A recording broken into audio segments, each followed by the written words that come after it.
projecting the comments for me. It's just loading. I'm completing with the technical glitch. I request all of you to wait for a few minutes. Yes. So you can start reading, Kaladhara. Yes.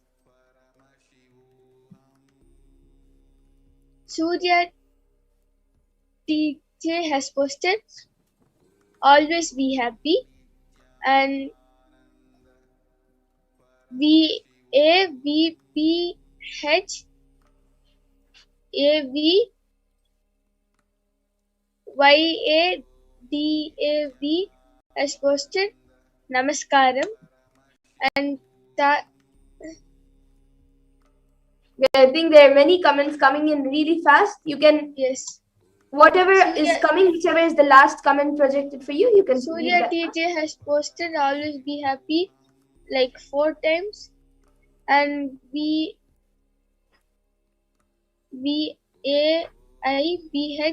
AV Yashodan YADAV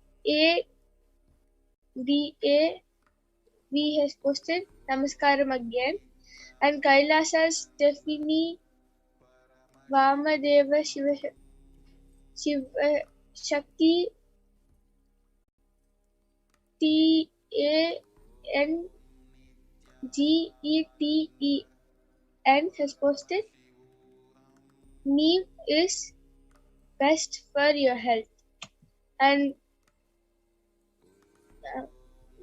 yes, I think you can read the last comments coming in now, right now. Rani Reddy has posted OCIMBASILICUM and MARGARETJOHNSON has posted Nithyanandamma, Yesaya Nithyanandam, and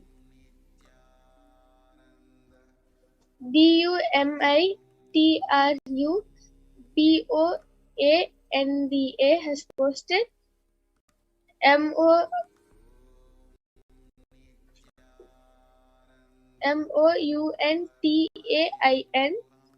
Q. Okay, that was AIL, and so that was great, Makaladhara. Oh my God, great! That was great. You all can see she's not even stopping to read the comments as comments are going on and on. So all of you can saw that she was just reading in a few seconds. So now, with the interest of time, I request my Yogapara, you can remove Makaladhara's eyeband and show it on the show it to the camera before we move on to the next power. So you can see Ma Kaladhara's eyeband is completely intact, and it is exactly the same as how I showed it before I put it on Ma Kaladhara. And yes, so that was the power of third eye. So next you will be witnessing another extraordinary Shakti by the Balasants and the Nityananda yogis, which is the power of body scanning. So let us now see the Shastra Pramanas after a short break.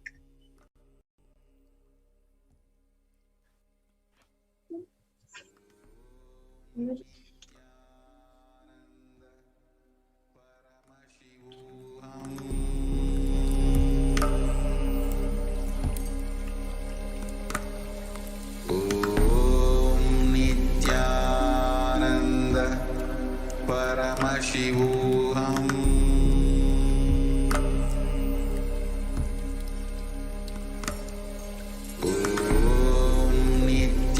The Shastra Pramana for this power of body scanning.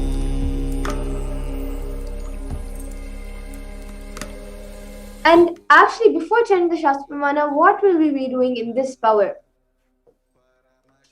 In this power, it awakens the ability to scan any illness, disease, which is medically diagnosed issues, and provide solutions through the awakening of the third eye. So let's get into the Shastra Pramana. The Shastra Pramana for this power of body scanning is from the Vijnana Bhairava Tantra. Swadehe jagato vapi sukshma sukshmatarani cha tattvani yani nilayam dhyatvante vyajyate para. Bhagavan Paramashiva says, cognize deeply that from the subtle to the subtlest consecutive principles of your whole body, Swadeha, or of the whole universe simultaneously consist of the essential reality. They are being absorbed in their source cause Paramashiva. By the experience of such restful awareness, one becomes complete from all thoughts, and the ultimate universal divine power, Para Devi Adishakti, is revealed, and the supreme power manifestation happens. The Apta Pramana for this power of body scanning is from the life of a Siddha. Terayar was a Siddha and one of the prominent disciples of Agatya. One day, a man suffering from severe headache comes to Agatya for healing. Agatya uses the power of body scanning and identifies the root cause of the headache. He reveals that there is a small terai, a type of frog, sitting in the person's brain. Agatya immediately instructs Terayar, his disciple, to perform an open head surgery and remove the frog. After the surgery is completed successfully, the person is healed and cured of the headache. Thus, he gained the name Terayar. The Atma Pramana for this power of body scanning from the own life of the Supreme Pontiff of Hinduism. It was revealed on the 22nd December of 2019. Paraphrasing his words, only when I had the multiple compound hand fracture, I was forced to go for a surgery and therefore for medical checkups related to that. At that time, they detected heavy metal quantity in my different organs. It was revealed that I had been poisoned without our knowledge. I immediately used the diagnostic methods instead of medical facilities to study the body condition due to the poisoning. Through body scanning, I found out what the problems, imbalances had happened and where balances had to be done. I used allopathy as a second opinion to verify my findings. And on the screen, all of you can see it being projected, the experiences and results of the extraordinary power of body scanning happening through the initiated disciples of the Supreme Point of Hinduism. So all of you can see the experiences, the experiences of the people and the disciples who have been initiated by the Supreme Point of Hinduism.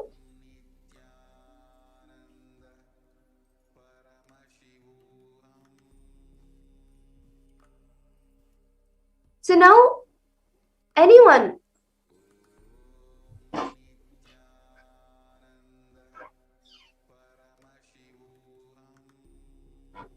who would like a body scan? Anyone who would like a body scan can post your names in the comment section requesting for a body scan, and the Balasans of Nityananda Gurukul will be scanning your body. Okay, so I see Rani Reddy has posted for a body scan. So I will start. And then we have Suresh Prasad also asking for a body scan. Yes. So we have with us even my Yoga Prana today with us, who is also one of the Acharyas. So Suresh Prasad Aya, my Yoga Prana will be scanning you, and Ma Rani Reddy, I will be scanning your body, Ma.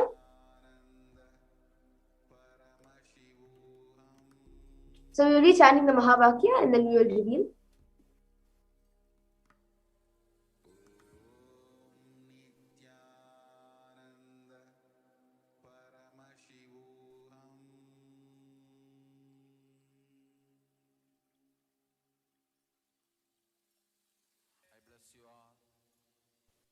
Yes, so Ma Rani Reddy, what Paramashiva revealed to me was in your body there is lots of heat getting accumulated, and that heat is also absorbing lots of toxins, not only like from the food which you're eating, but also from the air. It is absorbing lots of toxins and many different particles which are making the energies in the body little imbalanced.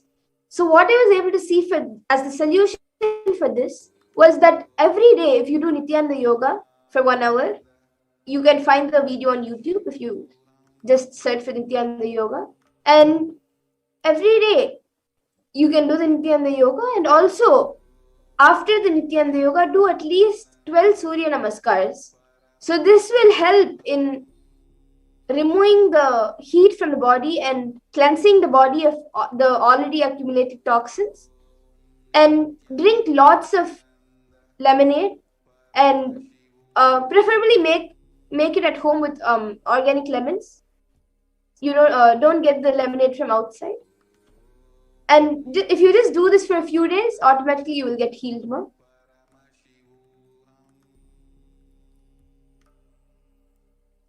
Yes, I think my yoga prana is ready. You can go ahead now. Yes. So, Suresh Prasad Aya, I did the scanning for you, and Paramashiva revealed that you actually have kidney stones, Aya, and you have not actually realized it, and from past few days you have been experiencing a lot of pain in the lower abdomen area due to a lot of heat. And Paramashiva also revealed that your eyes have started itching, and every morning when you wake up, your eyes are like stuck together because of a lot of heat in your body and toxins in your body. Yeah.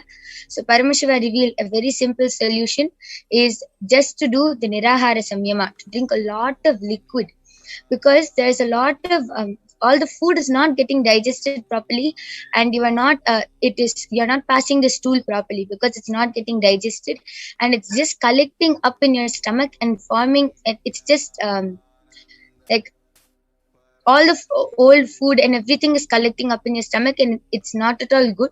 So you should do a lot of detoxing and just drink more liquids and flush out the whole flush the stomach clean. Yeah, this is what Paramashiva revealed. Very simple solution, and just do the Nirahara Samyama for 21 days and you will be healed. Yeah, and also start the enema. Yes, so that was great, and I'm seeing many other viewers also posting your comments. Edison Ontario, Margaret Johnson, Srinti Hirnyavarnananda, Fireblazer, and I'm also seeing Ma Rani Reddy has posted, thank you Ma, you are 100% correct regarding body heat. Yes, thank you Ma, and I request Suresh Iyer also to post if you acknowledging what my yoga prana said. And everyone else who is asking for a body scan every day at the same time, 2 a.m. IST and 4 p.m. IST, we will be having the power demonstration every day. So you can again come and post for a body scan or any power which you would like. And we will be doing it now with the interest of time.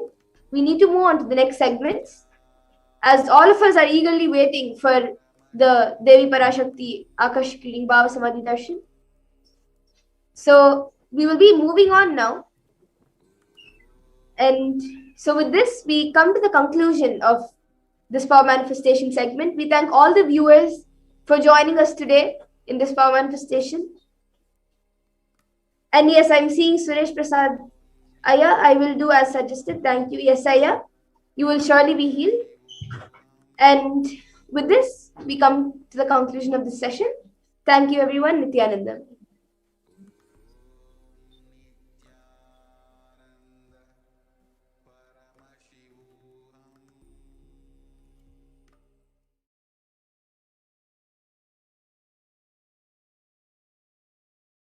Listen intensely.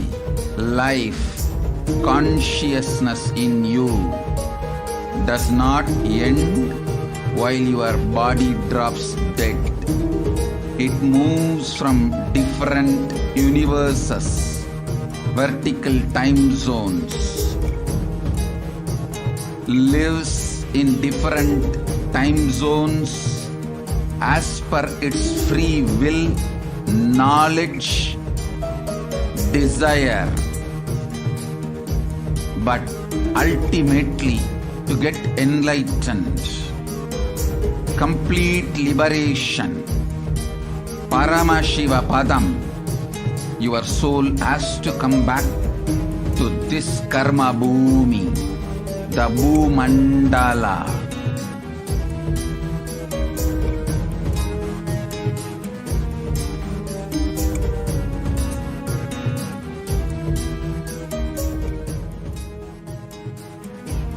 this Bhumandala and the Jati ecosystems, the caste ecosystems. Hindu, Jnana, Sannyasa, Yoga, Grihastha, multiple spiritual ecosystems are created for the souls to come back and rebirth and grow more and more towards enlightenment easily, quickly, in accelerated speed and space.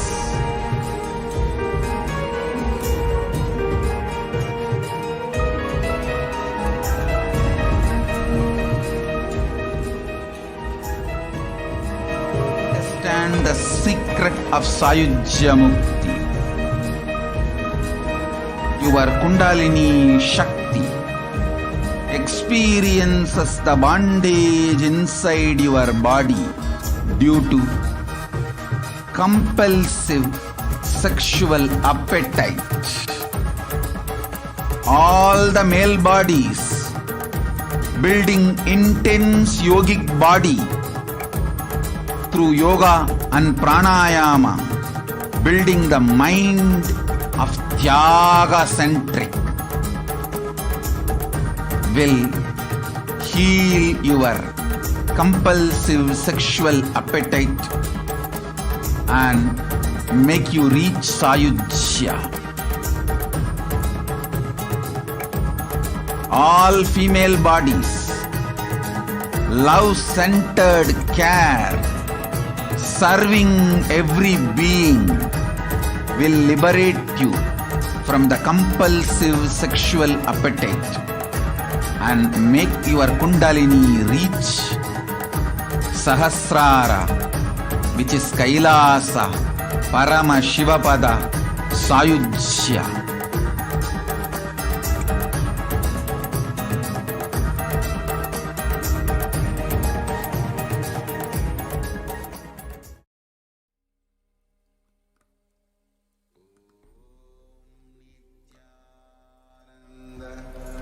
Paramashivam.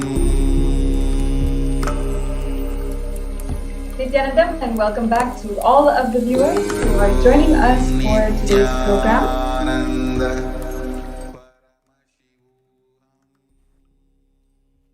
Yes, welcome back to all the viewers who are joining us for today's Devi Akashic reading program, and each and every one of you who is wanting to participate, sharing your answers and your experiences in the comments. Continue to share your experience. If you have had a divine reading, enrich all of our community members, people who have not had the experience of being able to put their question. You can share your experience even in the comments down below about what you have experienced, about what you have had, and the different miracles, different boons, blessings that Devi Parashakti has given you. Let's enrich each other about your experience about Devi Parashakti.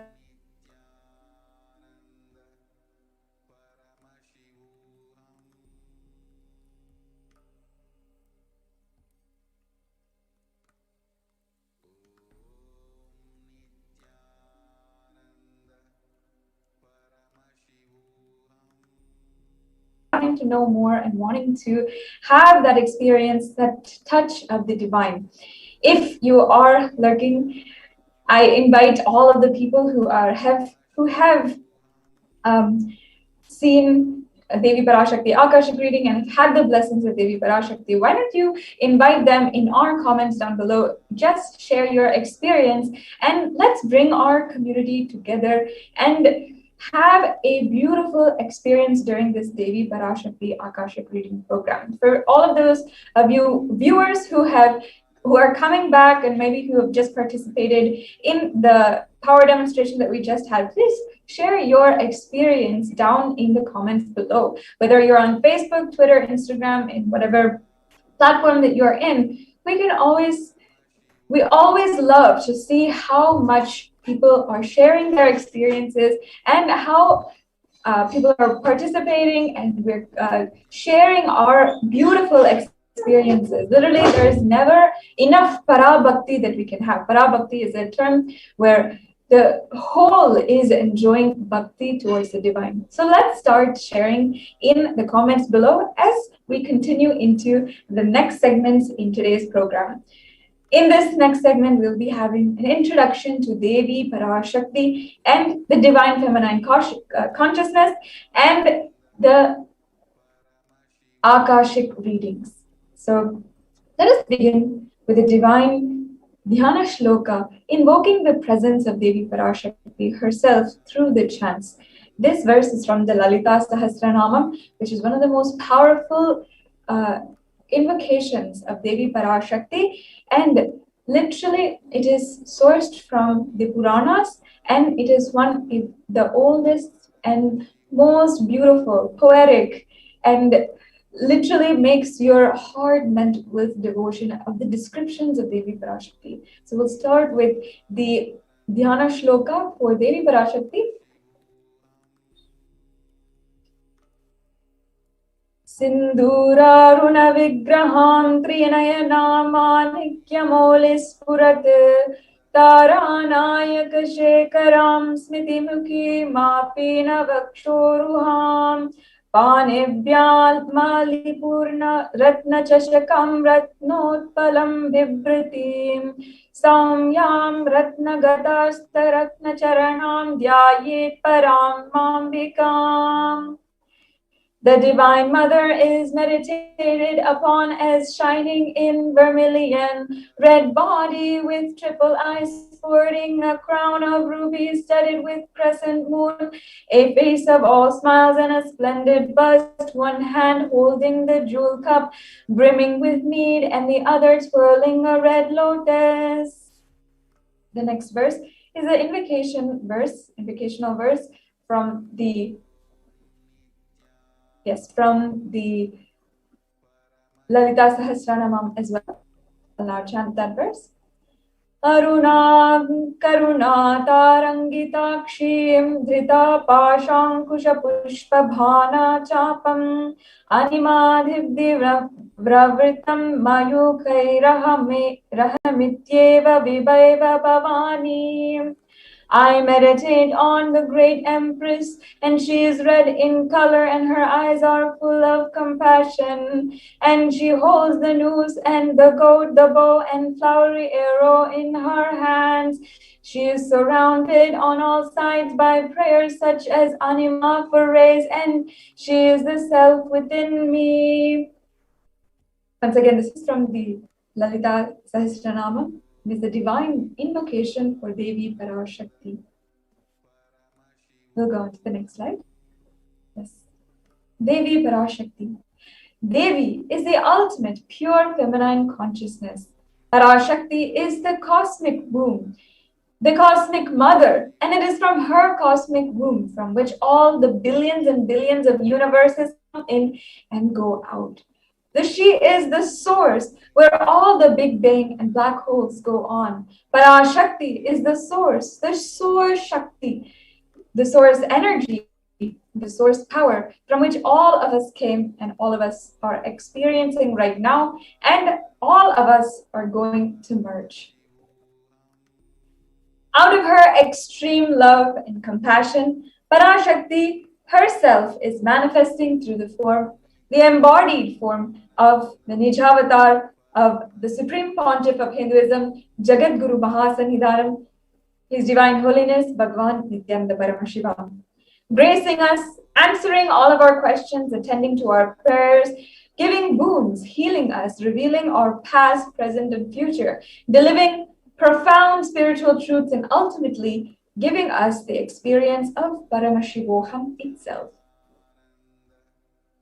In the words of Devi Parashakti herself, raising as Omkara, expressing as the Vedas and Agamas, blossoming as Hrimkara, filled as Parashodasi, living in the 40 triangles, the Kailasa Swamini, who is Kailasa Sri Pura Chintamani, Parashodasi, sitting as part of Paramashiva, Parameshwari, who rules the world, Paramashakti, Manonmani, Meenakshi, As Nityananda, I took the NIJA avatar here to give good boon to everyone, to bestow all goodness.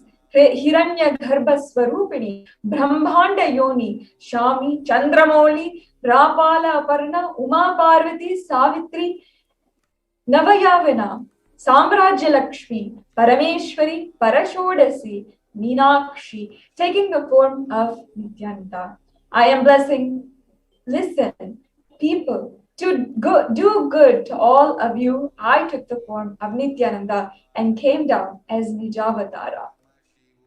Raising in Omkara, blossoming as Shiva, Shiva manifesting as source of existence, powers of existence, expression of existence, from oneness of Om, blossoming into as Prakriti and Purusha, blossoming as three Shaktis, the Icha, Kriya, Jnana Shakti, blossoming as three Vedas, expanding as the five Panchabhutas, the five elements, beyond the six chakras, filled as the gotras of the seven rishis, expanding as eight directions, existing as the nine grahas, blossoming as the 10 indriyas, being as 11 rudras, creating all the worlds, bringing life, and to tell and make truth blossom and to do good. Parashodasi, Meenakshi, in the form of Nityananda, I came to bless every one of you. Literally, in the last verse, it's such a beautiful, poetic, and meaningful verse. Literally, words spoken by Devi Parashakti herself, revealed from the Akashic records, defining who she is.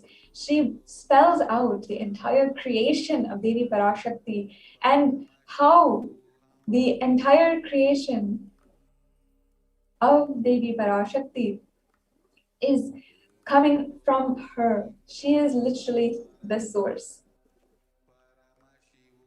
The Supreme Pontiff of Hinduism has given us a beautiful understanding of how to connect with Devi Parashakti, how to receive Devi Parashakti. The Supreme Pontiff of Hinduism guided us.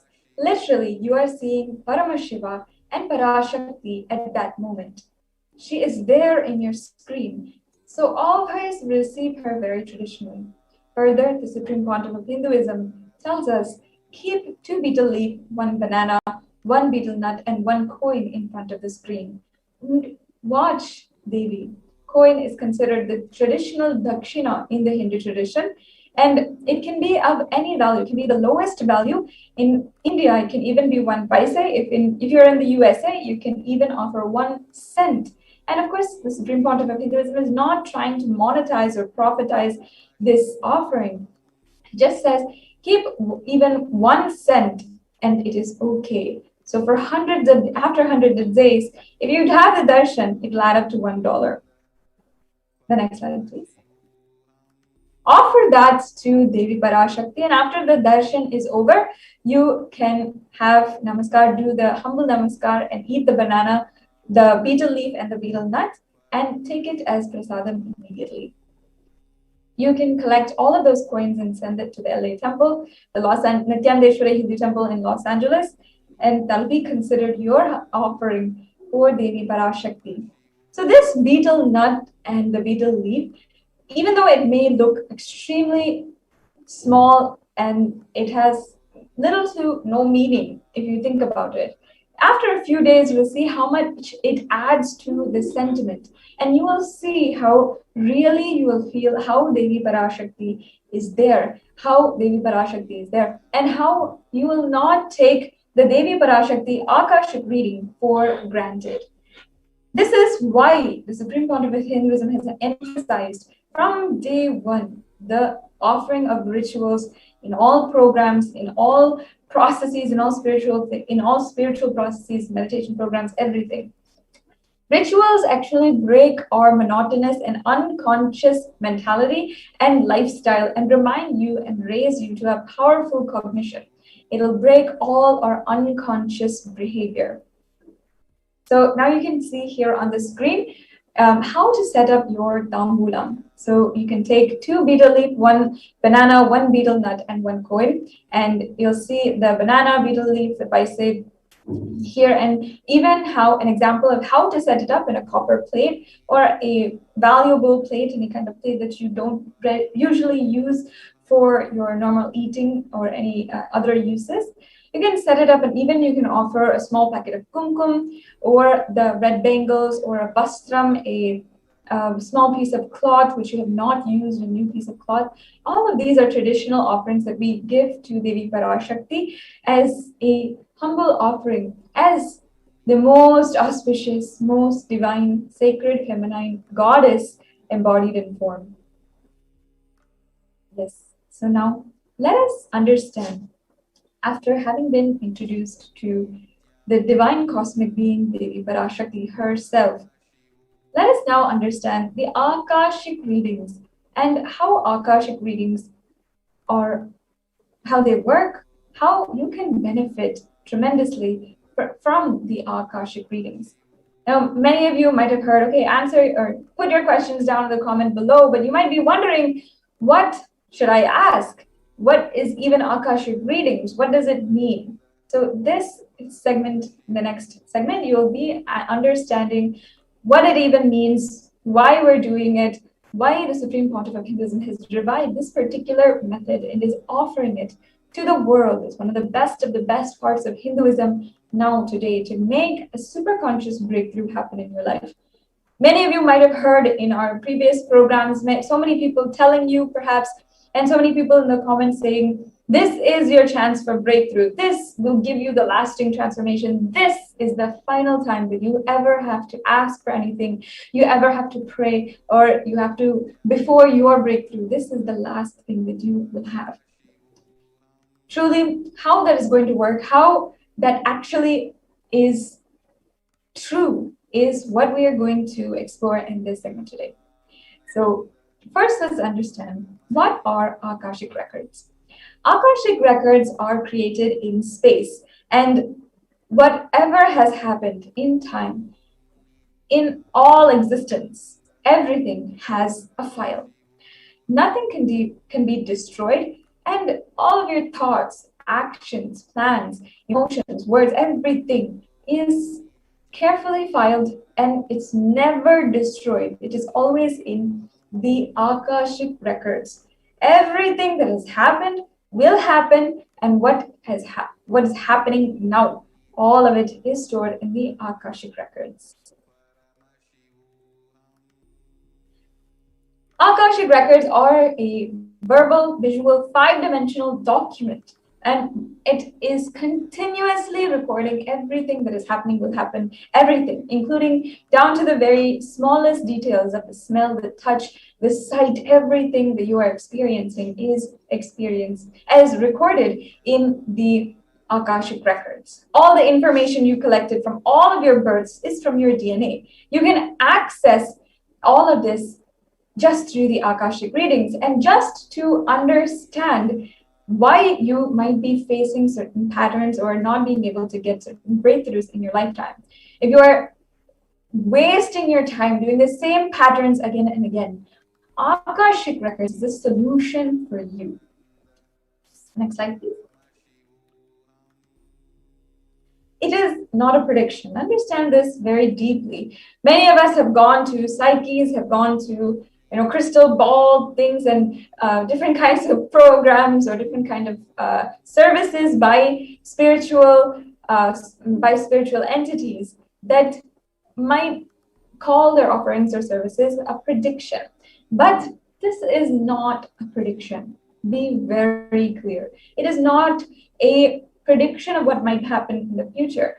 It is, in fact, a very, very deep record of what has happened and is happening and what will happen.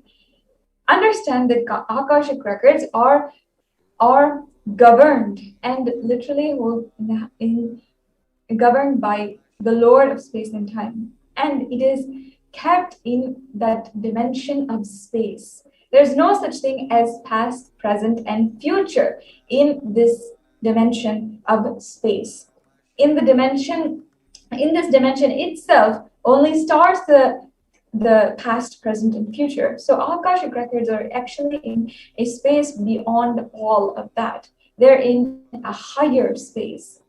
And that is why everything that was already recorded in past, present, and future is clearly recorded in a dimension that is far higher than our understanding of what the world is right now. Understand, we know the world in a three-dimensional way, and sometimes four-dimensional. But in Hinduism, we've clearly our Vedic rishis have understood the 11 dimensions of the whole universe. And it is from that dimension of space that the cosmic archives are recorded in time, are literally recorded and kept. So from that space only, it is revealed. The next slide, please. In the words of the Supreme Pontiff of Hinduism himself, nobody has the right to comment on these readings, and nobody has the right to manipulate, interpret, or give their own judgments or anything. Once you have your reading done, once Devi Parashakti is revealing something for you, those are her words, pure in their most truest form, just for you. And it is a possibility for you to experience enlightenment in that very moment. For anybody to live in tune with the cosmos, Jivan Mukti. And anyone does not even need to ask a question, just to listening to these great readings again and again can give you that experience itself. When you listen to these great readings, naturally your negative logic is penetrated and broken, and these great truths settle in your inner space and they make you manifest and live the enlightenment. Only an avatar can decode the Akashic readings. As the avatar Paramashivam, the Supreme Pontiff of Hinduism has graced the humanity with the blessing and darshan of Devi Parashakti, revealing us answers to our questions and to our deep seeking, giving us solutions, breakthroughs, and liberating us from pain and suffering. And any answer given by Devi Parashakti during this time, during this sacred few hours that we get to be in her presence, in her sacred, intimate space, we have a beautiful opportunity to have a karmic breakthrough for any one of you.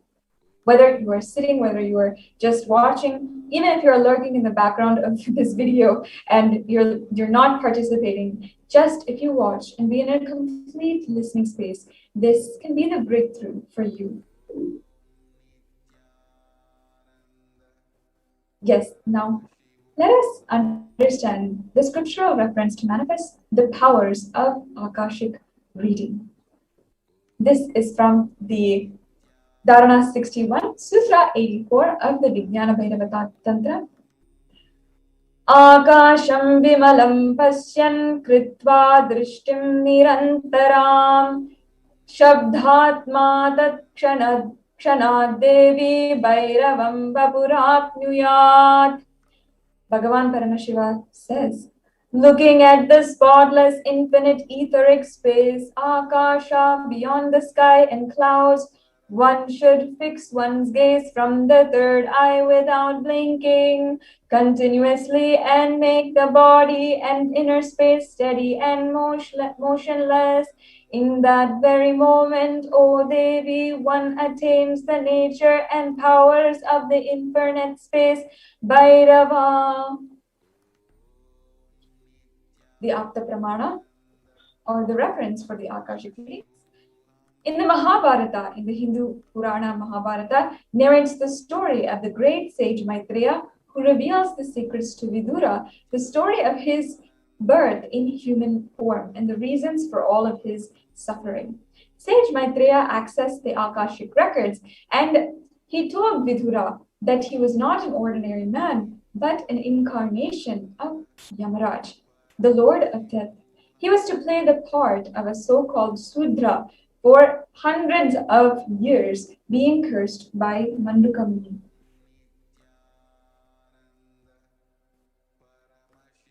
Now, what will you be able to have experience during these Akashic readings? The Supreme Pontiff of Hinduism has beautifully given us the answer. All the information you collected from all of the births from your DNA is inside of your DNA. You can access some of these just to understand and not to waste time doing the same actions again and again. Accessing the DNA code, reading the Akashic records will be useful for you to be liberated from your default future, bringing an end to all of your binding cognitions, your unknown suffering, and leading you to experience enlightenment. PARAMASHIVAM. The initiated Balasans can view the Akashic records. However, only an avatar, the incarnation of Paramashiva, can alter, upgrade, edit, and change the Akashic readings. During the Darshan and Dikshas, the Supreme Pontiff of Hinduism blesses and upgrades the Akashic records as per the prayer of the devotee. Now, in summary, as we come to a conclusion to this segment, what can you get from the Akashic records if you're just sitting here and doing, or if you participate? This program is unique as the most accurate and unbiased answer to any of the questions about your life, destiny, purpose, or everyday part of your life. And you can be spiritually healed of physical and emotional problems with just one look or word. You can understand the reasons behind your life's happening, receive blessings to fulfill your right desires, get clarity to redesign your future entirely. All of these are extremely unique offerings and breakthroughs that you can receive today just through the Akashic records. The Supreme Pontiff of Hinduism has made this beautiful blessing available for each and every one of you, and it is not to be missed. I insist, each and every one of you who are watching right now, stay. You are attending the program sincerely. And if you want to, if you feel this is not to be missed, go ahead and share this program to your family and your friends.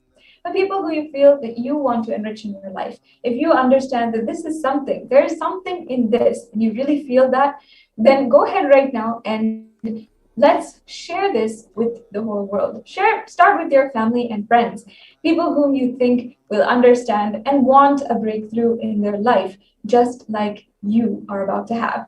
So before we go on to the next segments in today's program, we'll have a very short break and be right back with you.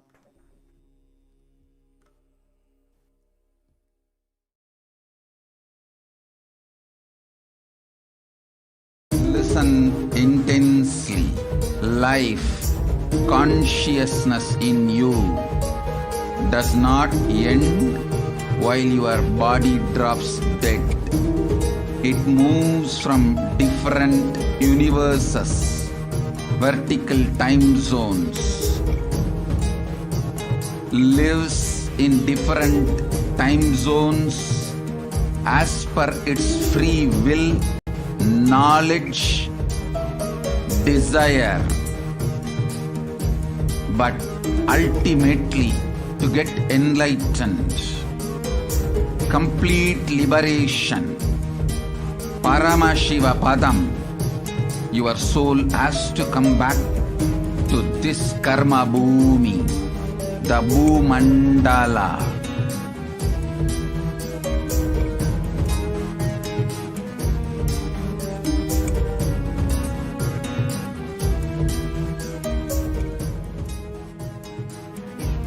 This Bhumandala and the Jati ecosystems, the caste ecosystems, Hindu, Jnana, Sannyasa, Yoga, Grihastha, multiple spiritual ecosystems are created for the souls to come back and rebirth and grow more and more towards enlightenment easily, quickly, in accelerated speed and space.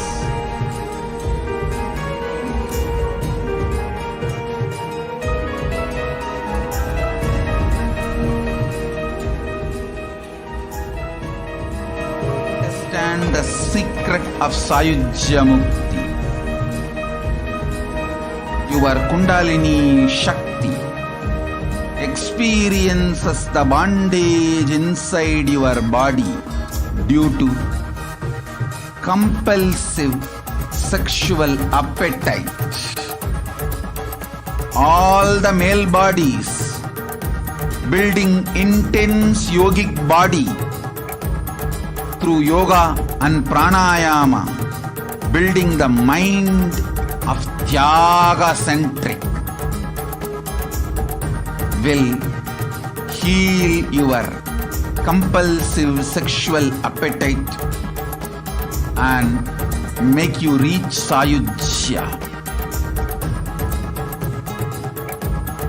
All female bodies, love-centered care, serving every being, will liberate you from the compulsive sexual appetite and make your Kundalini reach Sahasrara, which is Kailasa, Paramashivapada, Sayujya.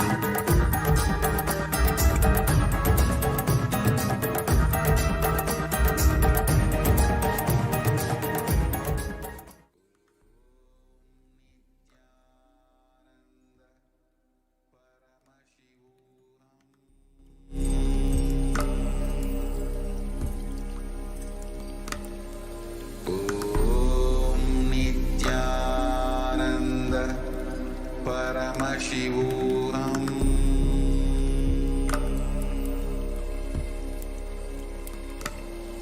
Om Nityananda Paramashivam.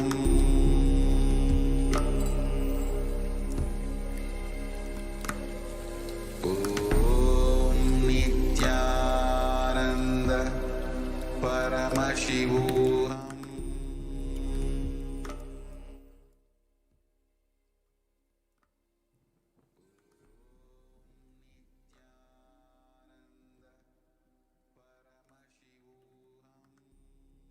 Nithyanandam, welcome back to all the viewers. After we have been just introduced to Devi Parashakti, and then we had the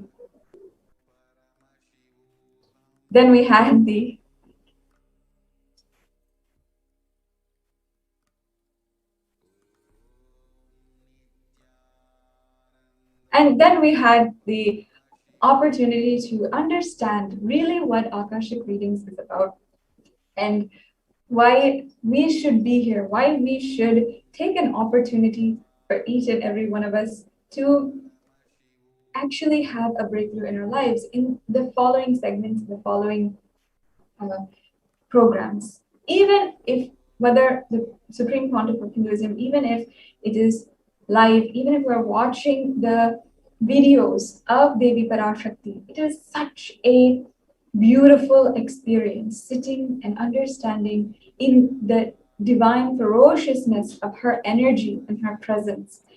Each one of her words and revelations is not for specific people, but for humanity at large. And the Supreme Pontiff of Hinduism, Devi Parashakti, revealed how the sacred secret of Hindu birth for each and every one of us, for each and every Hindu who is there. Let us now understand and watch the revelations from Devi Parashakti on the sacred secret of Hindu birth.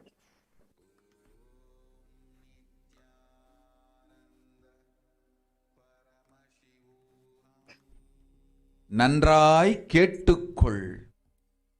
உன் கேள்விக்கு உன்மூலமாய் உலகெங்கும் இருக்கும் இந்துக்கள் எல்லோர்க்கும் அளிக்கின்றேன் உத்திரம். கேட்டு வாழ்ந்தால் உங்கள் வாழ்க்கை பத்திரம். நன்றாய் கேளுங்கள். பிறப்பின் ரகசியத்தை பிறப்பிலா பெருமை உடைய பரமேஸ்வரி சொல்லுகின்றேன் கேளுங்கள்.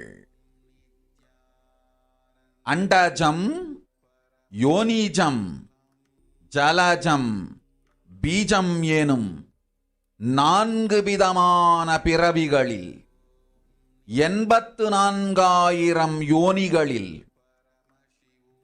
பிறக்கும் பிறப்புகளிலேயே பெருமை வாய்ந்ததும் உத்தமமானதும் மனித பிறவி. அந்த மனித பிறவியிலும் பலமுறை பிறந்து உழன்று அரசியல், பொருளாதாரம், சுகபோகம், தர்மம், அர்த்தம், காமம் எனும் ஆசைகள், துக்கங்கள், அச்சங்கள் அனைத்திலும் அழன்று உழன்று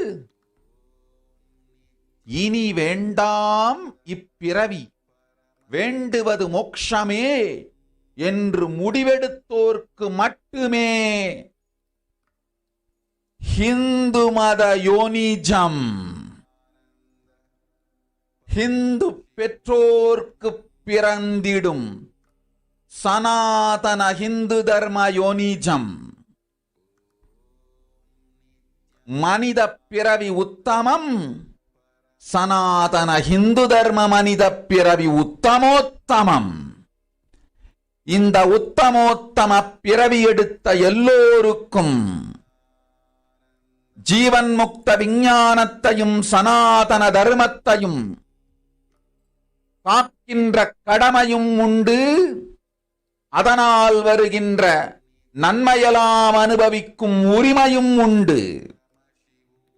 இந்த கடமையை செய்வோம் என்று சத்தியம் செய்ததனால்தான் அந்த உரிமை அளிக்கப்பட்டது. பூமிக்கு வந்தபின் மனம் மயங்கி மதிமயங்கி சனாதன தர்மம் காக்க மறந்ததனால் மாயை அவர்கள் உயிரை பறிக்கின்றாள். நன்றாய் புரிந்து கொள்ளுங்கள். உயிரை கொடுத்தாலும் தர்மத்தை காப்போம் என்று உறுதி எடுத்தவர்க்கே சனாதன ஹிந்து தர்ம யோனிஜம் அளிக்கின்றேன் யான். உடல் பெற்ற பிறகு ஊழிப் பெருவலியால் ஆசை அச்சங்களை உதறவிடாது, உதறியும் விடாது சனாதன ஹிந்து தர்மம் காக்க மறந்தோரை உயிர் வாழத் தகுதியில்லாதவர் பட்டியலில் உடனடியாய் மாயை சேர்க்கின்றாள். அதனால் ராட்சசர்களும் அசுரர்களும் தானாகவே இவர்கள் உயிரை எடுக்கின்றார். நன்றாய் புரிந்து கொள்ளுங்கள். உயிரை கொடுத்தாலும் தர்மம் காப்போம் என்று நிற்பவர்க்கு நிலைத்திடும் வீரஸ்வர்க்கமும் கைலாச பதவியும், எக்காரணம் கொண்டும் தர்மம் காக்க மறந்த உத்தமோத்தம ஜனனமான சனாதன ஹிந்து ஜனனம் பெற்ற மக்களுக்கு இல்லை வேறு கதி. சனாதன ஹிந்து தர்ம மனித ஜனனம் உத்தமோத்தம மனித ஜனனம். உங்கள் உரிமை உலகில் அதிகம், உங்களுக்கு கடமையும் உலகில் பெரிது. தர்மம் காத்தாலே கடமை, தர்மம் காக்காதார்க்கு உயிர் வாழும் உரிமை இல்லை.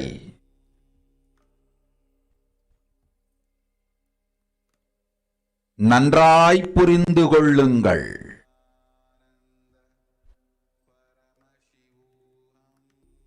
உத்தமோத்தம பிறவியான சனாதன ஹிந்து தர்ம பிறவி எடுத்த எல்லோரும் புரிந்து கொள்ளுங்கள். உங்கள் வாழ்வின் முதற்கடமை தர்மம் காத்தல். தர்மம் காக்க தர்மம் உங்களை காக்கும். சனாதன ஹிந்து தர்மம் காக்க மறந்திட்டால் வாழும் உரிமையை நீங்கள் இழந்து விடுகின்றீர்கள். அதற்கு மேல் வாழ்ந்தென்ன, அழிந்தென்ன? பூமிக்கு பாரம் குறையட்டும் என்று அசுரர்களும் ராட்சதர்களும் உங்களை உண்டு தீர்க்கின்றார்கள். அதையும் மாயை கண்டு சும்மாவிருப்பாள். பிரபஞ்ச ரகசியத்தை, பிறவியின் ரகசியத்தை உலகிற்கெல்லாம் உத்தரமாய்ச் சொல்லிவிட்டேன். புரிந்து வாழ்வில் நடந்து உயிரை பத்திரமாய் பார்த்துக் கொள்ளுங்கள். அன்னை சொல்லும் அருள் சத்தியம் இது. ஓம் ஓம். Yes. So now that we have heard the revelations to the world by Devi Parashakti, let us now understand these words as they are mapped into the English language. So this is for any of you who might not have understood what Devi said. Now we will understand the English translation.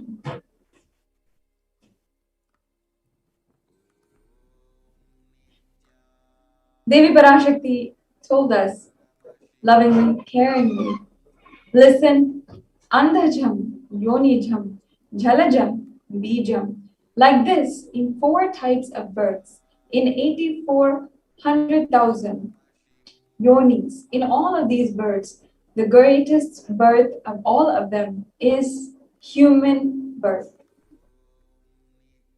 Even in that human form, being birthed, being born and toiled many times after getting burned and toiled in politics, in finance, in luxuries, in dharma, artha or kama, which is greed or lust.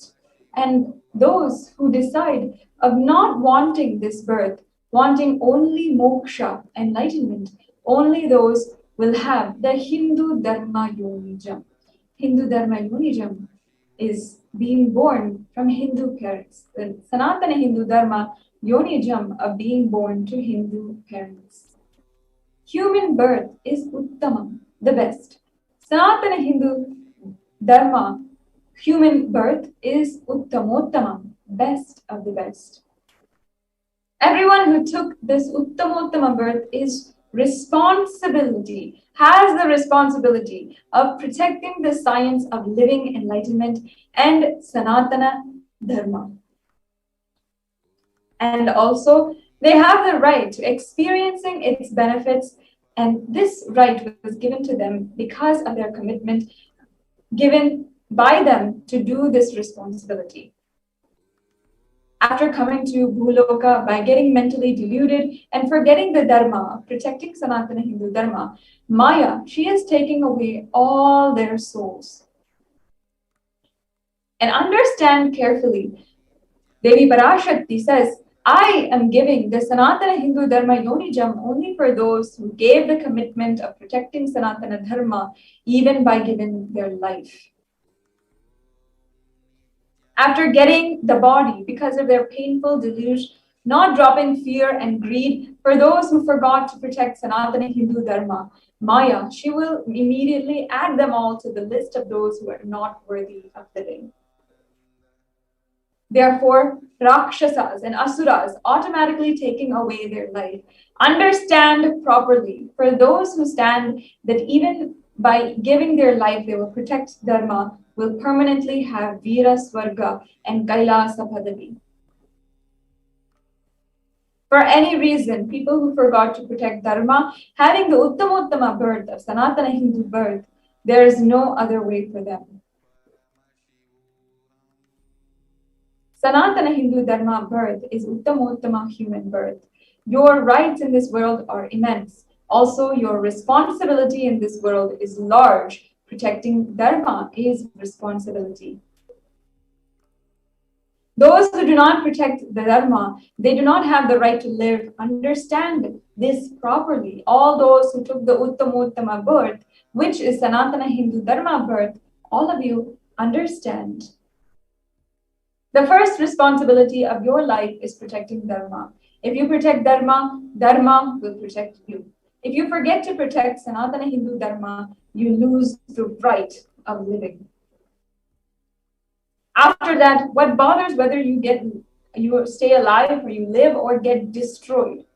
Asuras and Rakshasas will eat you, so that burden on earth is reduced. Seeing that Maya, she will keep quiet. Now let us understand, each and every one of you, how the responsibility of Hindus is the Hindu nation. Hinduism represents the world's most ancient yet progressive indigenous spiritual tradition. It is an open framework model of civilization that stands for global peace, vegetarianism, non-violence, yoga, worship of nature, temple-based living, manifesting spiritual powers, and the inherent divinity of every single being. Now, would you understand this as the best of the best of all living?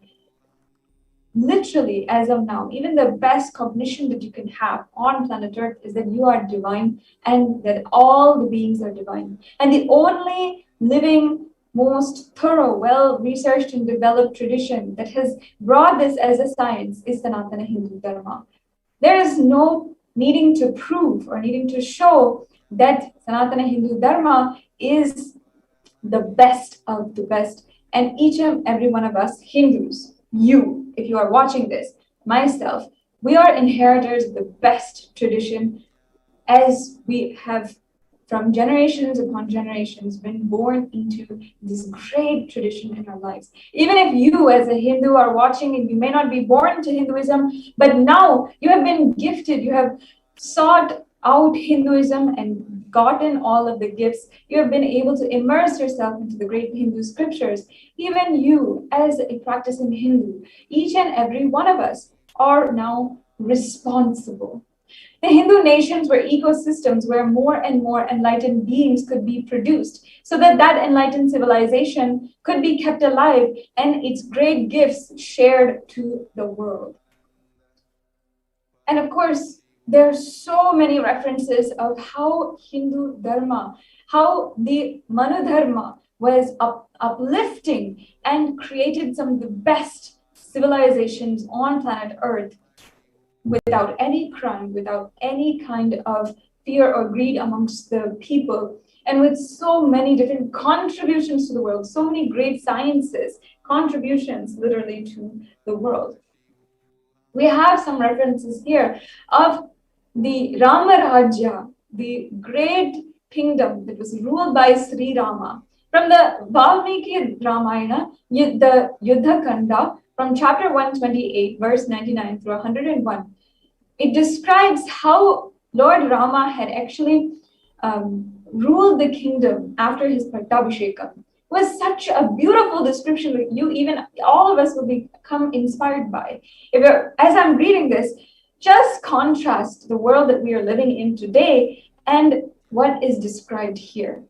A Hindu nation ruled by Bhagavan Rama. There was no widows to lament, nor there were any danger from wild animals, nor was there any fear born of diseases.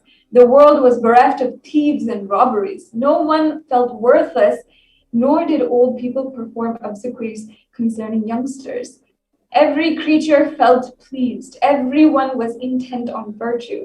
Turning their eyes towards Rama alone, creatures did not kill one another. What a beautiful description. Wouldn't you want to live in a world like this? The description goes on. People survived for thousands of years with thousands of progeny of all free of illness and grief. Trees were being barren of flowers and fruits regularly without injury by pests and insects. The clouds were raining in time and the wind was delightful to touch. Every caste was performing their own duties, satisfied with their own work and bereft of any greed. People were intent on virtue and living without telling lies, with excellent characteristics and all engaged in virtue. What a beautiful description. It's such a beautiful way of living, coexisting. And so many people, the UN, the best governments of the world, all are foreseeing, wanting, yearning for this future. But somehow we're lacking. Somehow we're not able to make that future for ourselves. And in fact, we're only getting worse. We have here also another description from Hastinapur kingdom ruled by the great king Yudhishthira. This description is referenced from the Srimad Mahabharata, and it is described by sage Vaisampayana, the narrator of Mahabharata. The description goes, Devas granted rains to fulfill all wants. The world became free of all disease. There was no hunger or thirst anymore. There was no mental suffering. Those without livelihood were given livelihood. There was abundance all around. There was no worldly worries left for anyone. And there was no cause to fear either. Happiness on earth was in fact even greater than in the heavens. What a beautiful description. Again, if you're just reading and listening to this, even myself reading this, I'm just thinking, wow, what a beautiful way to live. And just contrasting that to how we are living now. If you're in India or Indian, you know the problems. Our families are suffering from the problems. And some of us are even not able to be there as lives are being lost. We are even not able to imagine that this was our past, that we lived in the Ramarajya, that we lived in this great kingdom led by the king Yudhishthira. We're not even able to imagine, and sometimes this is just pushed aside as folklore and mythology. But it was real, and even Hindus have forgotten that. The contributions of Hindu nations worldwide goes into enlightenment, health, medicine, art, science, technology, even aviation, dance and music, clothes and jewelry, social system, judicial system, political system, legal system. It goes on and on, the contribution, the greatness of Sanatana Hindu Dharma. But today, where are we? Today, what is the truth of what we are facing and what we are doing in today's world? And amongst everything, are we as Hindus being responsible Hindus and standing up for what is right, standing up with the gifts that we have been given? And many of us are NRIs, many of us are non-returning Hindus or outside of India, not living in the crisis right now, but seeing from afar what India is going through, and somehow, by some blessing, we are not there going through it. And somehow, if you are NRIs, you are entirely safe. And even I can relate to that as someone who's grown up in the United States. We have the best of both worlds. We have the best of the Hindu world, what Paramashiva himself has granted each and every one of us, and what the Supreme Pontiff of Hinduism has revived and kept alive for us. And we also have the best of the outer world, the best of technology, and so forth. But each and every one of us have to realize that we are only responsible for the state of the India that it is in, and the state of the Hindus who are literally dying day by day. The population of Hindus is literally collapsing. And as 94% of Hindus are in India itself, we, each and every one of us, must understand and stand up now for the right thing. The next few set of slides, I'll be going through the Hindu Holocaust, where we have gone through so much more than even some of the worst famines, holocausts, genocides that have happened on planet Earth. But we have not yet stood up. We have not yet taken that responsibility. The phase one of the destruction of the Hindu civilization started in 800 AD and went on to 1700 AD. It was from the Islamic invasions. This quotation is from Will Durant's The Story of Civilization, Our Oriental Heritage. And this excerpt shows us some of the brutalities of the Islamic invasions. So I'm going to read this now. the Mohammedan conquest of India is probably one of the bloodiest stories in history. The Islamic historians and scholars have recorded with great glee and pride the slaughter of Hindus, forced conversions, abduction of Hindu women and children to slave markets, and destruction of temples carried out by the warriors of Islam during 1800 AD to 1700 AD. Millions of Hindus were converted to Islam by sword during this period. Millions more were raped, murdered, and dismembered. The next slide, please.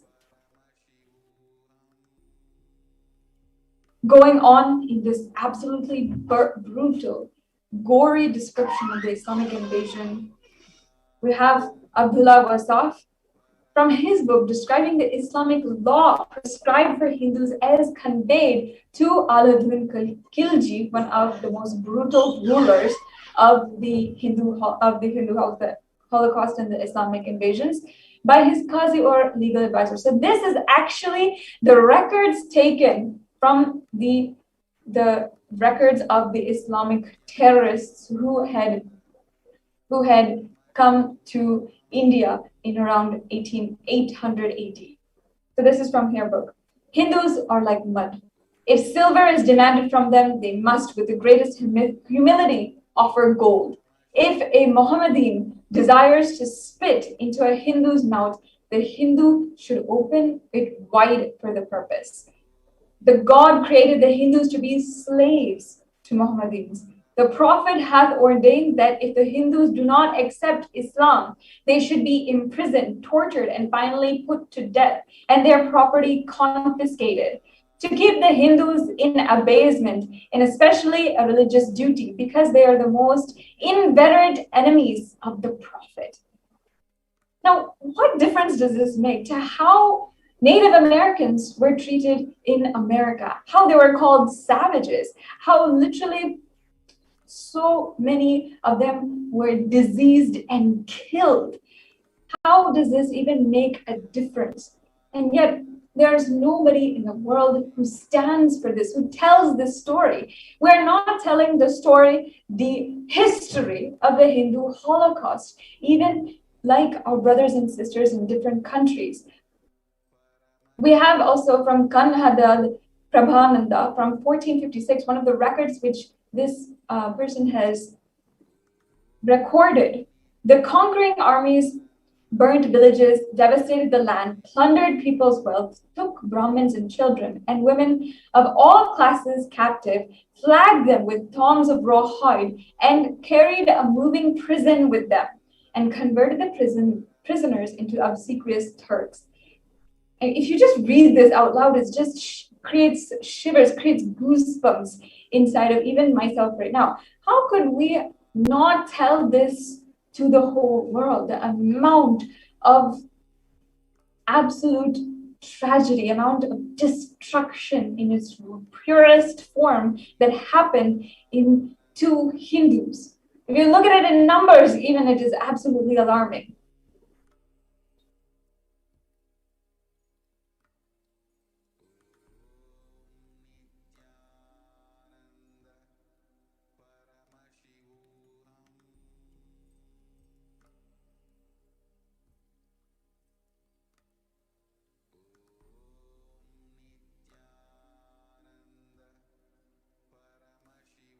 Nithyanandam, sorry for that technical glitch.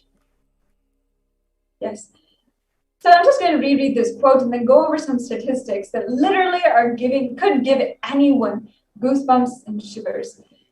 The conquering armies burnt villages, devastated the land, plundered people's wealth, took Brahmins and children and women of all classes captive, flogged them with thongs of raw hide, carried a moving prison with them, and converted the prisoners into obsequious Turks. Now let's just look at these numbers. Over the course of the entire Islamic invasions, we know, and this is just a recorded number, we know for a fact that the recorded number is so much less than what the Islamic invaders actually did. So we know that 200 million Hindus were slaughtered by Muslim invaders, 100,000 temples were destroyed, and 1 million deities and sculptures were absolutely demolished. And now there was a physical brutality, physical phase of the Islamic invasion. But that is not the end of what we've been through. After the Islamic invasion, the British occupation of India started. And before I enter into this segment, I'd like to first ask each and every one of the viewers. So even the way that we are defining this phase in the Hindu civilization, the Hindu history, is called the British occupation. In our textbooks, it's called British occupation. But some of the laws of the so-called British occupation in India are exactly similar and parallel to slavery that happened in the United States against the African American people. So why are we not calling it the Hindu slavery? Why are we not calling it a huge racist movement against Hindus? Instead, it is called the British occupation. With that, I'd like to go into some of the gory details of what the British did in India, resulting in so many million more people's death and literally the destruction and enslavement of an entire civilization. From 1700 to 1947, the economic and psychological destruction of the Hindu civilization occurred. And this is also another description from Will Durant, a celebrated historian commenting on the British rule in India in 1930. He's saying, I've seen a great people starving to death before my eyes, and I'm convinced that this exhaustion and starvation are due not, as their beneficiaries claim, to overpopulation and superstition, but to the most sordid and criminal exploitation of one nation by another in all recorded history. Now let's take a look at this in the real picture. 1947, what was actually going on by the British? It was the time of World War II. It was a time when another part of the world was going through a huge amount of genocide. But what was a supporter, a so-called ally, doing in India at the exact same time? Causing the deaths of millions and starvation. The British occupation meant using all of the gold and looting so many different people, so many different treasuries, and giving that straight to the mainland kingdom in England. Now, British occupation used all possible means to destroy Hindu civil and cultural institutions in order to delegitimize and demoralize the indigenous people of India so that they can become slaves in their own homeland. And let's say this again, it's not an occupation. This is straight out slavery of an entire civilization. But we have not even done our due diligence in changing the textbooks of Hindu history. It is not an occupation. I'm sorry, but it is a slavery of entire civilization. And let's go over some of the points that make it so. 1, discriminatory laws to instill feelings of racial inferiority. Didn't this happen in the United States with the Civil War? Engineered famines to starve natives into submission. Annexed Hindu kingdoms to undermine native rule. Another thing that has happened to so many Native Americans in the Americas. Annexed Hindu kingdoms to undermine native rule. Mistranslated Hindu scriptures to instill anti-Hindu narratives. Didn't this happen as justification propaganda in the Jewish Holocaust? Destroyed indigenous Gurukul education systems. All education systems, all schools for even Jewish children were destroyed and were no longer legal under the Nazi government in Germany. Just put the parallels to attest here. If you see that it is a genocide, but Hindus have not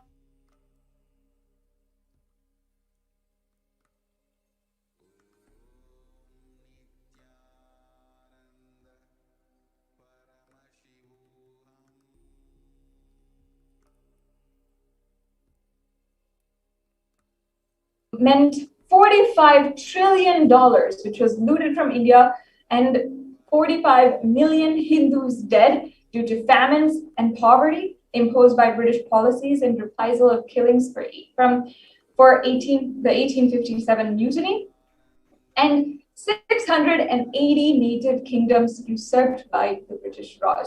One quote that we have here from Sashi Tharoor, one of the Indian members of the Indian Parliament: the British came to one of the richest countries in the world. Over 200 years of exploitation, looting, and destruction reduced it as a poster child of third world poverty. And this sums up literally exactly what the British occupation did in India.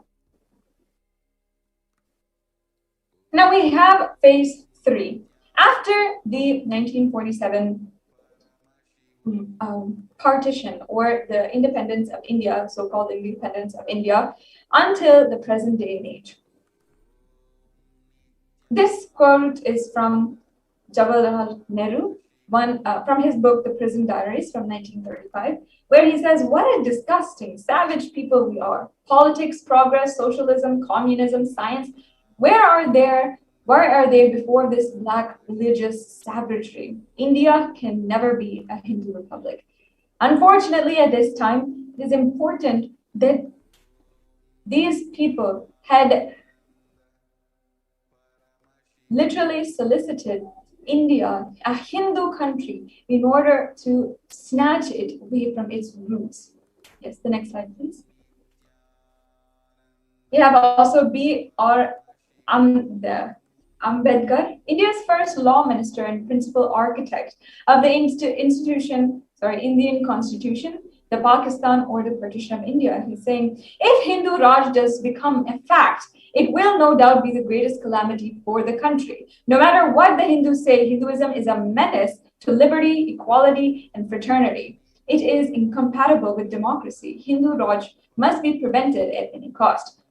These people who had designed the inhabitants of India, designed the constitution of India after the British occupation of India, had literally made it such that no Hindu could stay safe in India.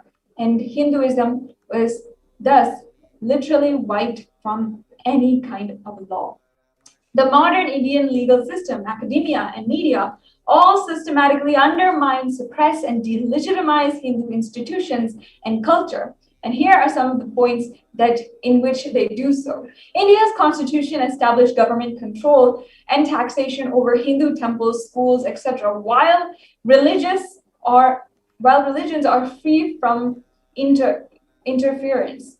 Articles 26 to 30 of India's constitution discriminate against Hindus by giving special rights and benefits to non-Hindus. That means that non-Hindus got rights to scholarships, got rights to different minorities, they got different minority rights. However, the same kind of rights were not applied to Hindus. Hindu kingdoms and self-governance was there, but was then abolished entirely. Anti-superstition laws were passed to criminalize Hindu practices. Mainstream Indian academics described Hindus as sexist, racist, backwards, and oppressors. And negative media portrayals of Hindus in Bollywood and TV go on until today. In even the most recent releases from Bollywood and different media houses in India, anti-Hindu narratives are one of the most popular and one of the most circulated in mainstream media. Media narratives are used to stereotype and demoralize Hindus. And this is going on from the last point which I said. Bollywood and other mainstream media outlets consistently portray Hindu gods and gurus as cartoonish, dishonest, corrupt, and sex fiends in a manner similar to the British imperial propaganda.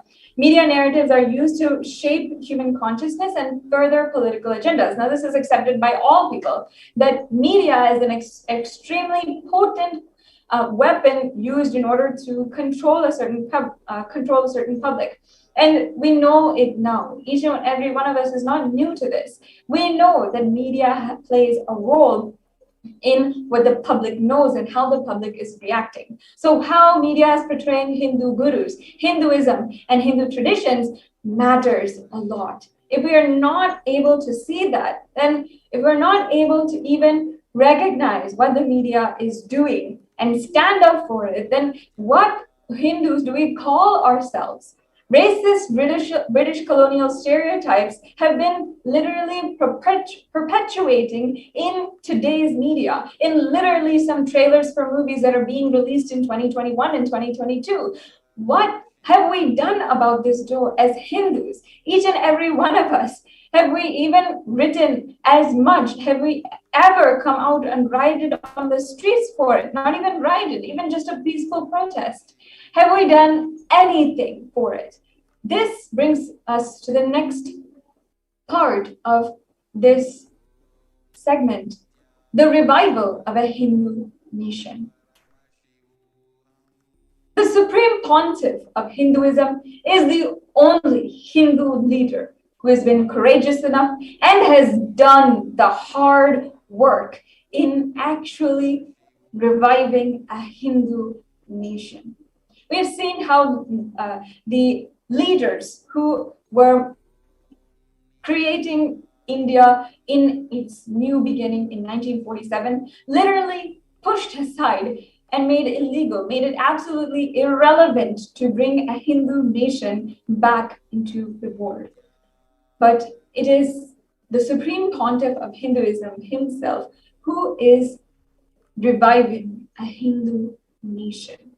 And this quote I'd like to read out of what the Supreme Pontiff of Hinduism himself declared boldly against the anti-Hindu militant forces, and in order to revive and resurge Hinduism from a 5,000-year Hindu Holocaust.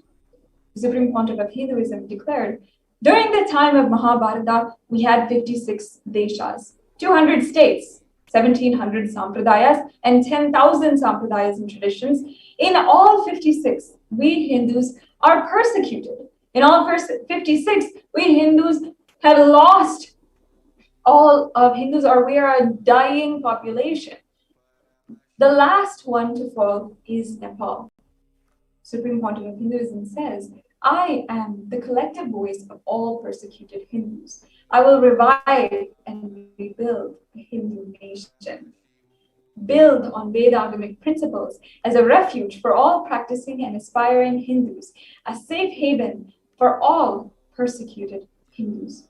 And this is not just Hindus in India, but Hindus in Pakistan, Hindus in Malaysia, Hindus in Cambodia, Hindus across the world who are literally dwindling in population. There are Hindus being converted every single day. There are Hindus dying every single day. And today, during the Pralaya, in India, there are Hindus dying in mass numbers. But what is the Supreme Pontiff of Hinduism doing? And not only this, the Supreme Pontiff of Hinduism has come down as the incarnation of Paramashiva on planet Earth for the very purpose of reviving Kailasa and bringing superconscious breakthrough to the world.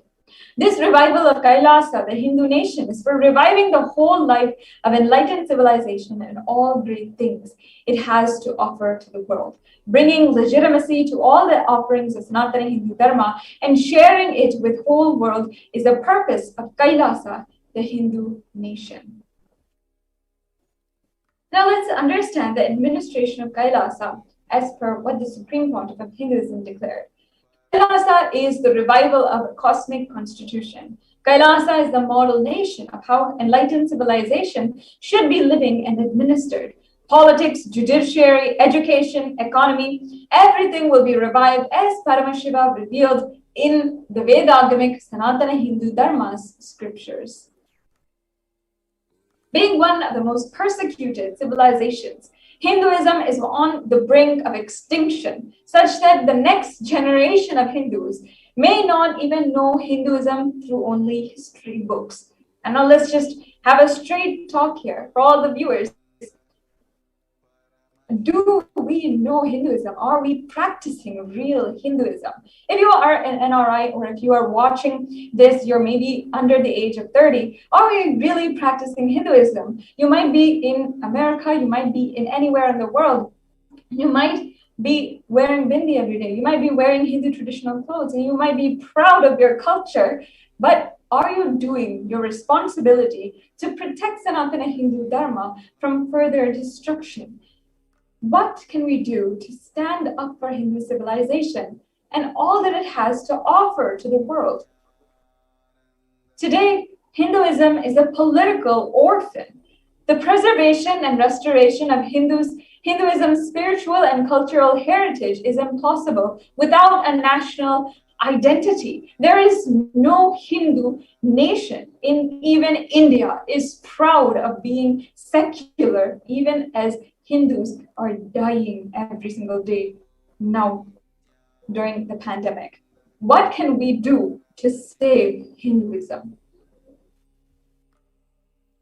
This is for all of the Hindus who are born Hindus, practicing Hindus, who are sympathetic towards Hindus, or even people who are curious for Hinduism.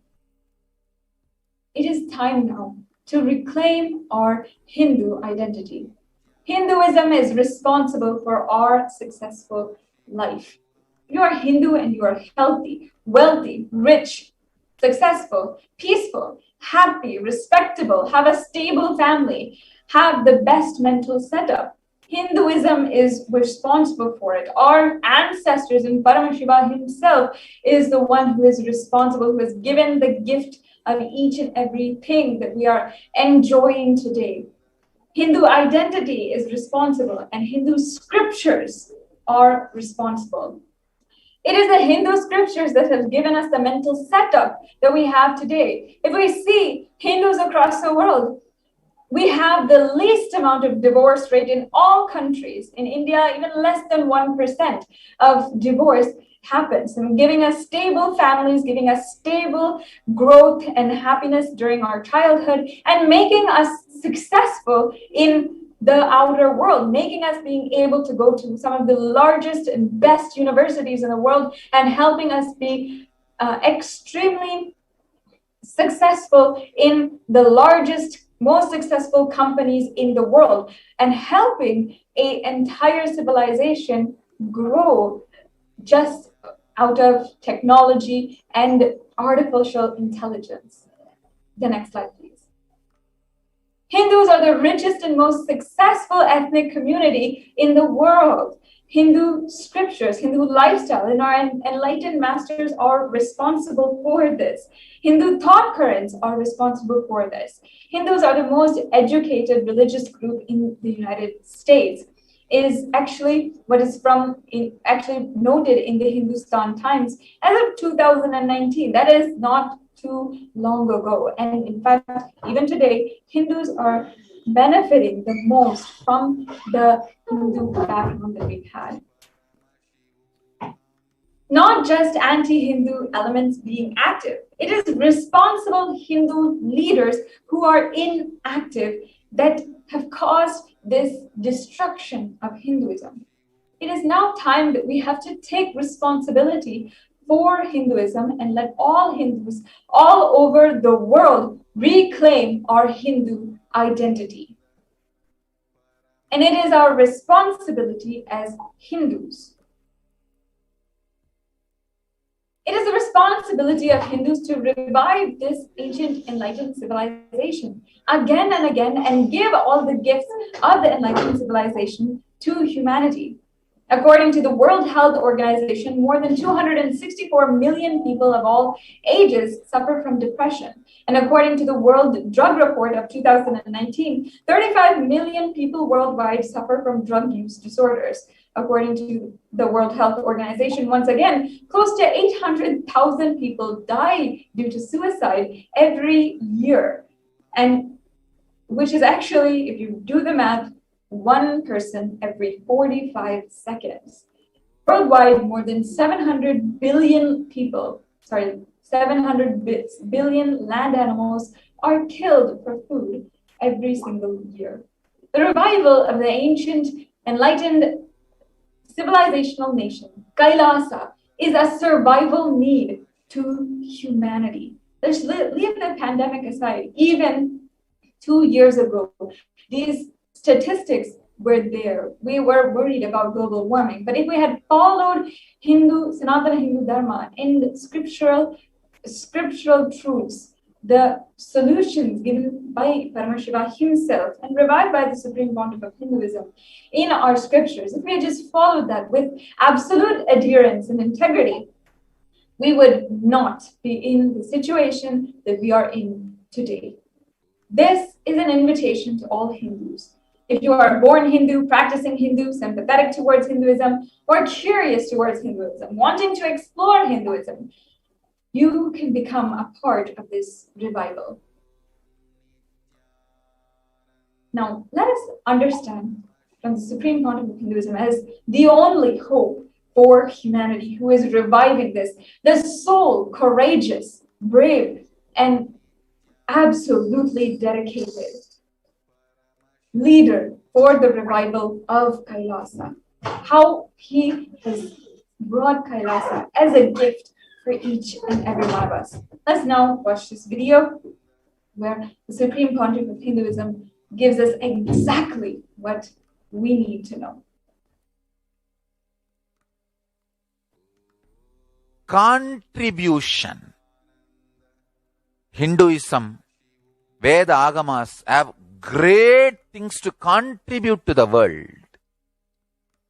Like the great power manifestation science, the ancient culture and arts, the ancient lifestyle truths, the ancient medical practices and medicinal knowledge, the ancient indigenous cultural heritage and jewelry, perfume, dance, music. In every level, Hinduism has so much to contribute. Veda Agamic traditions have so much to contribute. To share all this with the world, to contribute to the world.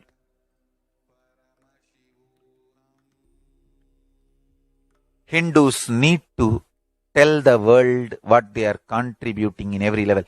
The brand of Hinduism itself is enriching and empowering and enlightening.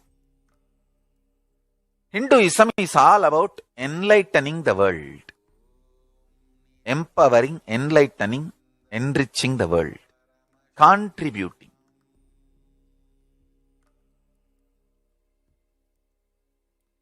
That is our spiritual life. That is our spiritual strength. That is our spiritual core principle. O humanity,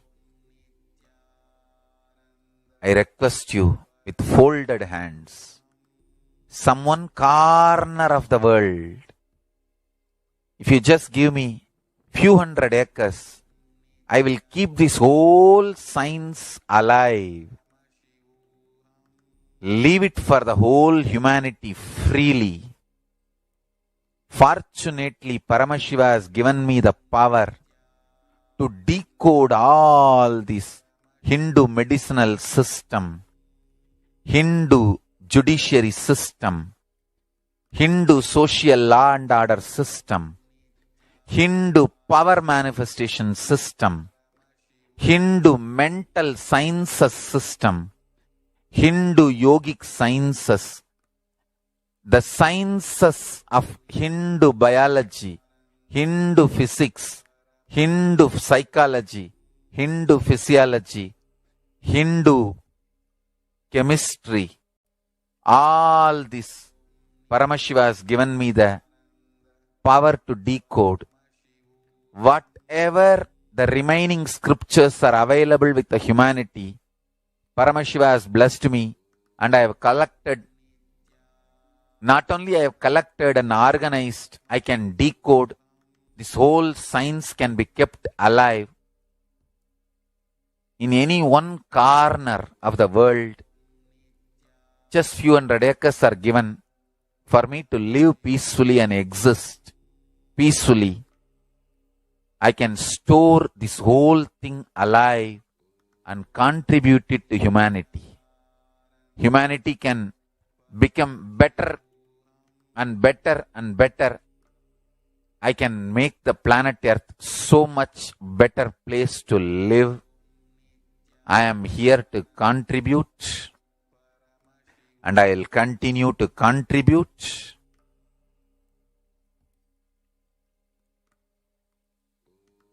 As long as I am allowed to live, I will contribute. I have collected all the remaining available scriptures, maybe 2 crore books.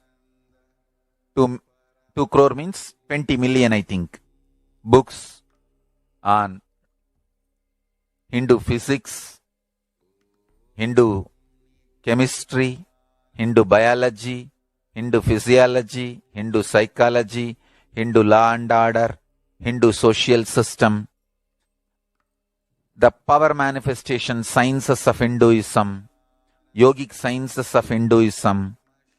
I have collected, and Paramashiva has given me the blessings and power to decode. I have decoded and continuing to decode them. If the humanity, somebody is kind enough to give me few hundred acres in one corner of the world and let me live peacefully, I can keep all these scriptures there and go on sharing with the world, revealing these whole sciences to the world, and go on contributing. I don't need anything other than 1 cup of curd rice every day, that's all. A cup of curd rice per day, over. I can go on be giving this to the world. I can add to the world. I can make the world better place to live. That's all I have to say.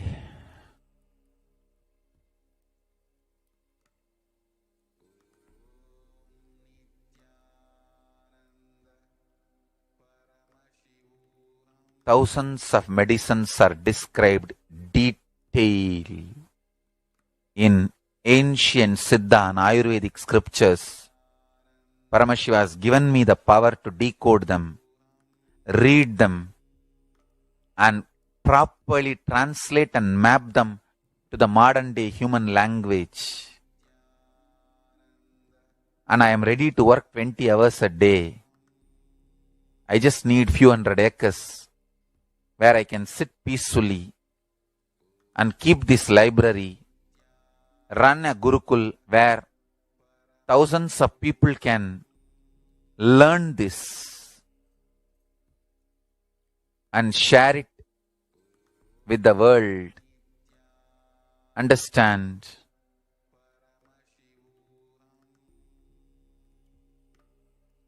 I am only interested in contributing.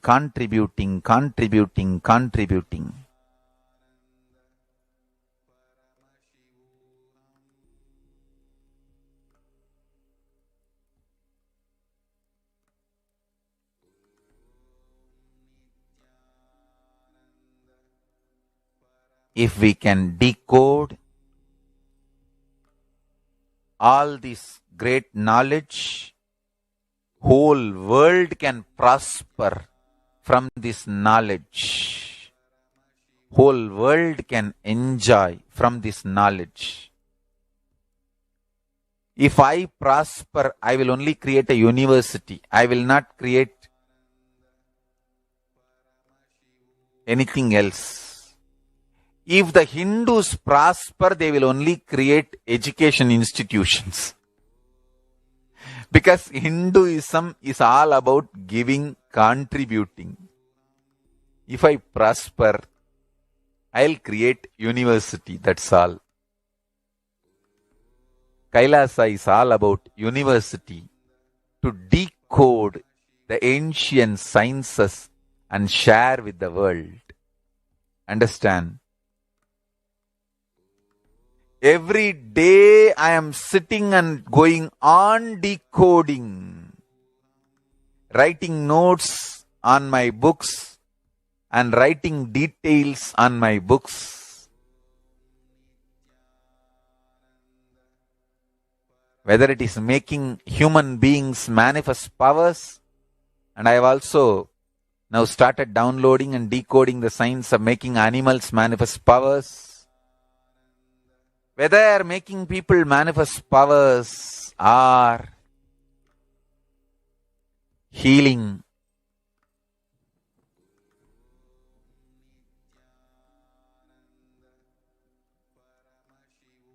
in every level, life is all about contribution, contribution, contribution.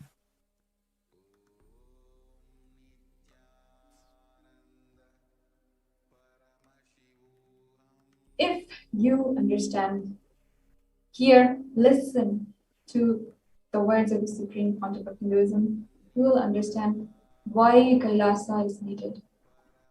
And Devi Parashakti has warned all of Hindus that right now, what is going on in India is because we have not stood up. But for Hindus, it is not too late. You can declare now. You can change your future and change now and reclaim our Hindu identity. We must stand up now, and it's not too late.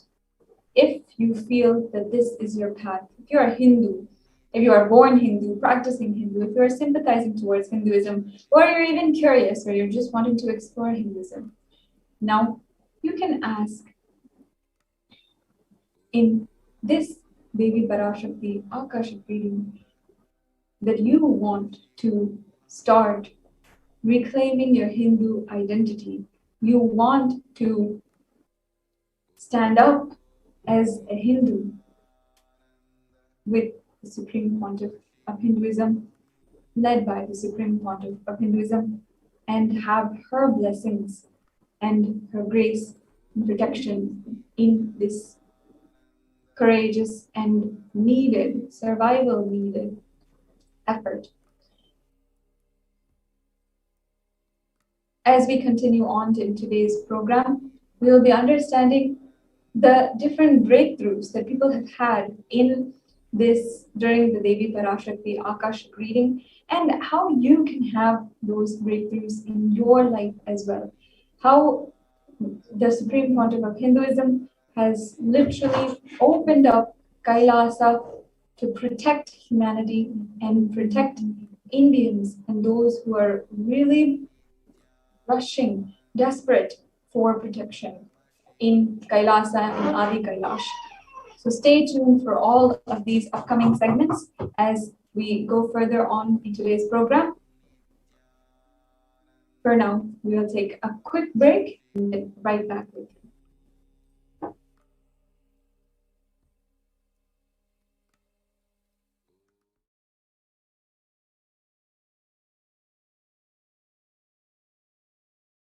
Listen intensely. Life, consciousness in you does not end while your body drops dead. It moves from different universes, vertical time zones, lives in different time zones as per its free will, knowledge, desire, but ultimately to get enlightened, complete liberation, Paramashiva Padam, your soul has to come back This karma bhumi, the bhumandala.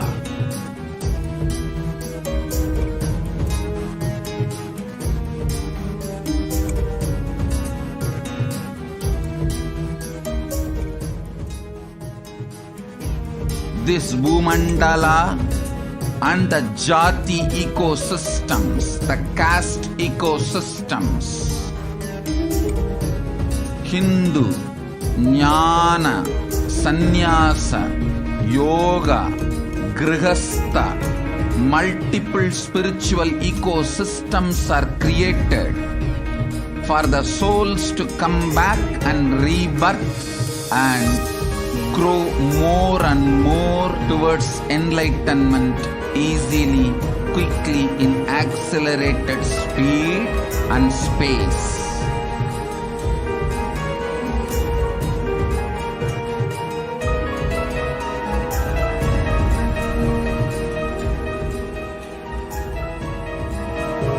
Understand the secret of Sayujya Mukti.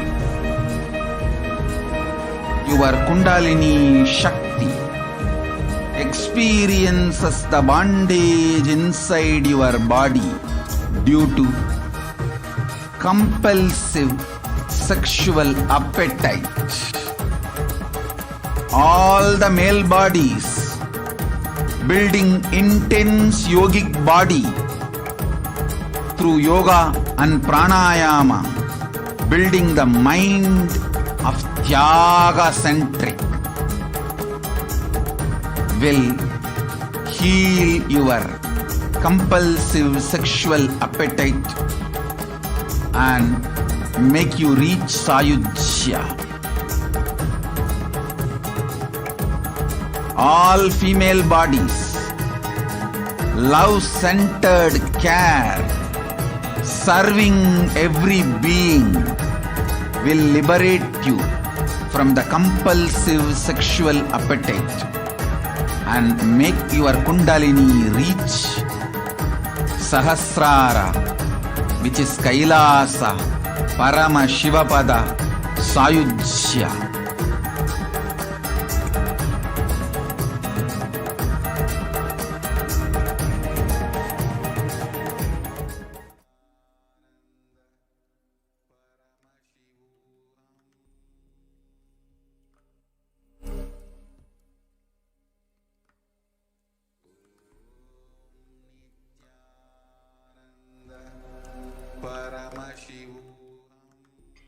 Yes, Nithyanandam everyone. Welcome back. So we'll be moving on to the next segment of this program. How can you offer your gratitude to Devi Parashakti today before we receive her blessings and darshan? So what are the various offerings to Parashakti? So before we move on to that, let us understand the significance of offering. So offering is a giving of divine gift of pure love, devotion and oneness. And it consists of two parts. Number one is giving and number two is accepting. So only when the divine accepts what one offers, the offering itself, it becomes complete. So offering is not made out of any fear or greed. So when an avatar, he lands, the offerings are purely a part of the grand Leela, played only for the purpose of enlightenment. So let us understand more about the significance of an offering and what are all the offerings we can offer to Parashakti. So before that, we will enter into the Dhyana Sloka from the Moola Agama of Manomuni Dhyanam. It says, Induni Bhaveda Karavagni Nayanam Syat Pankaja Varabhaya Japaksha Sarayuktam Angagi Mabhushana Vichitra Vasanam Syat Tungamagutojvala Manonmani Swarupam. Yes. This beautiful Dhyana Sloka, it just talks about Devi, like she has a moon-like face, holding the Vedas, the books on hand, the fire in eyes, with lotus flower, grazing and blessing hands, and one hand with Japamala, beautifully decorated with jeweled ornaments in wonderful clothes, shining pink crown, and her name is Manonmani. And we have the next Dhyana Sloka which says, ध्यायेत् देवीं त्रिनेत्रां सशिनी भवदनां वेदहस्तां ददानां सव्ये पद्मं वरदमपरे चाभयं चाक्षमालां दिव्यैराभरणैर्विभूषिततनुं ब्रह्मादिभिः देवीमेव मनोन्मनीं प्रतिदिनं कामर्थदत्रीं शुभाम्. So this Dhyana Sloka beautifully explains. I meditate on Devi with 3 eyes, glowing like a moon, and hold the Veda, the lotus, and grazing with blessing and grazing hands. She is wearing beautiful ornaments. She is worshipped by Brahma and other many gods, and showers auspicious boons for all the actions every day. So let us now understand the significance of the divine element gold. So the gold is a divine element. It purifies anything it touches. It is an element of spiritual significance and great spiritual power of healing and enlightenment. The vibration of gold has the power to infuse sattva energy and positive thought currents in anyone who wears and anyone who sees or operates in its vicinity. So gold is literally present in all the scriptures, the Vedas, the Agamas, the Shastras, the Itihasas, the Puranas. So in all Hindu scriptures, it is abundantly displayed that gold is the most auspicious and the purest metal which purifies our being. So in Hindu civilization, everything was built in gold, exchanged in gold, and even the ritual feasts were offered in golden bricks. So when one was to be saved from life-threatening illnesses, gold was offered as a ritual fee. Gold was in abundance and it was used for weighing equivalent amount of commodities, including cows. So kingdoms were built with huge doors of gold and the streets would have huge columns and huge archways of gold. So horses and cows were dressed up in gold. So the Hindu civilization literally thrived on the banks of the river of gold. Indus River was called as the Hiranmaya, the river of gold in Rig Veda, and the river Saraswati was called Hiranyavartani in Atharva Veda. So gold is the supreme element for offering the gifts to ones you love and revere. So temples are constructed and paved in gold. Deities are made in gold, decked and adorned in gold because it preserves the enlightenment energy for thousands of years and it lasts forever. So with that beautiful importance of the significance of offering gold to Devi Parashakti, now let us understand what is the first offering to Parashakti. The first offering is E-Hundi offering. So you can offer any amount as a kanikal, as a deep token of gratitude to Devi Parashakti at her feet. So the beautiful Shastra Pramana, it says, Bhakti Priya Bhakti Gamya Bhakti Vashya Bhayapaha Shambhavi Sharadaradhya Sharvani Sharmadayini. So Devi is fond of true devotion and is realized through true devotion. She can be won over through true devotion and she removes all the fears. So literally you can offer any amount at the feet of Parashakti and you can manifest whatever you want as your reality and your name will be chanted out during the puja when the puja is offered to Parashakti. So you can offer any amount to as an E-Hundi offering to Devi Parashakti. Next offering is the Sankalpa chanting. So the Devi Mahatmyam, it beautifully says, Tayaitan mohyate vishwam saiva vishwam prasuyate sayachitta chavijanam tushtarudhin prayaschadi. So the goddess enchants this universe and she herself gives birth to this universe. That goddess, being prayed without interest in anything, gives that knowledge that leads to salvation and gives very realistic sense. So you can offer the Sankalpa chanting, the conscious resolution, receive the blessings from Parashakti, and whatever wishes you're yearning for to make it into reality, you can actually offer the Sankalpa chanting and avail this opportunity from Devi Parashakti. So you can offer the Sankalpa chanting at $1. The next offering is the Sahasranama Swarana Kasu. So the Lalita Sahasranama verse, it says, Nama Parayana Prita.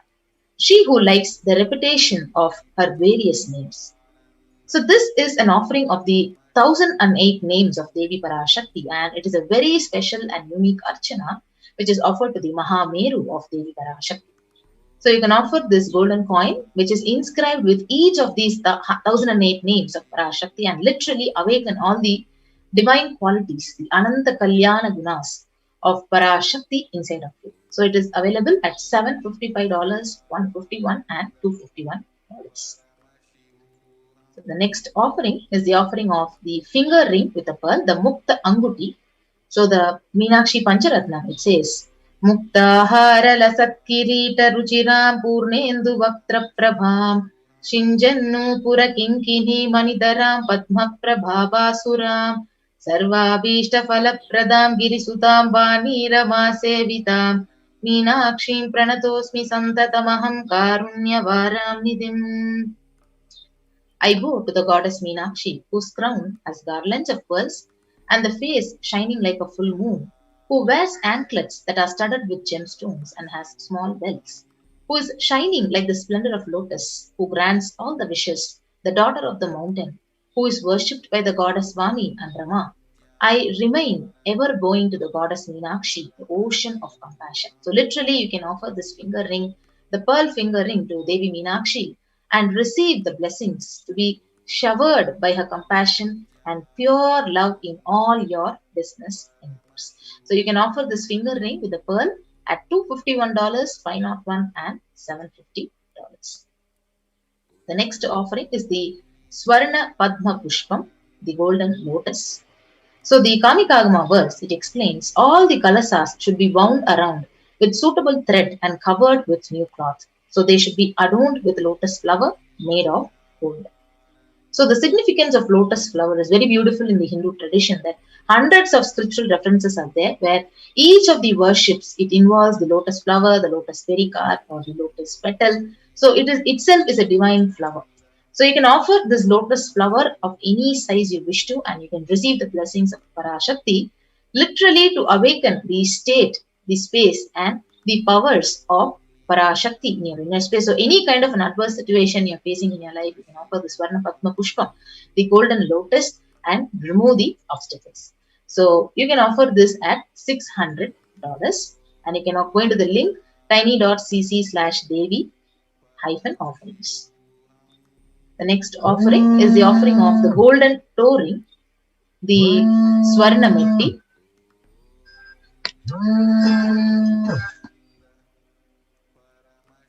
Yes. So the beautiful verse, it explains, you whose brightness from the toenails destroys the darkness of ignorance from the minds of devotees who prostrate at your feet. So literally when you offer this toe ring, you're touching the feet of Devi Parashakti and holding on to her feet and getting her blessings even in the most difficult aspects of your life. So you can offer this Swarna Metti at $750.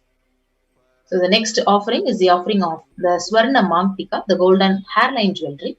So Sudha Sarabi Varshini, she who makes the nectar flow in all our nerves from the Sahasrara. That means she gives the very pleasant experience of the ultimate. So the Mangtika, it represents the nectar flowing from the Sahasrara chakra, which is fully opened. So you can offer this Swarna Mangtika to Devi Parashakti and receive her blessings of achieving the blissful state of overflowing gratitude and space of complete completion. So the next offering to Devi Parashakti is the offering of Pratyaksha Pada Puja. So the Saundarya Lahari, it beautifully says that the nails of Parashakti have been sharpened by constantly being touched by the crowns of the celestial beings who always prostrate before Devi.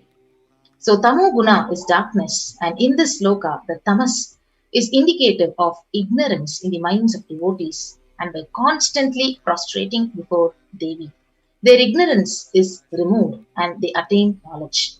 So you can offer this Pratyaksha Pada Puja to Parashakti and receive all the blessings and auspiciousness of the Supreme Pontiff of Hinduism, His Divine Holiness Bhagavan Nityananda Paramashivam. So you can offer this Pratyaksha Pada Puja at $1,008. So the next offering is the offering of Vastra Seva. So the Vastra Seva is also a part of the Pratyaksha Pada Puja. So you can also offer this Vastra Seva and receive the blessings from the Supreme Pontiff of Hinduism.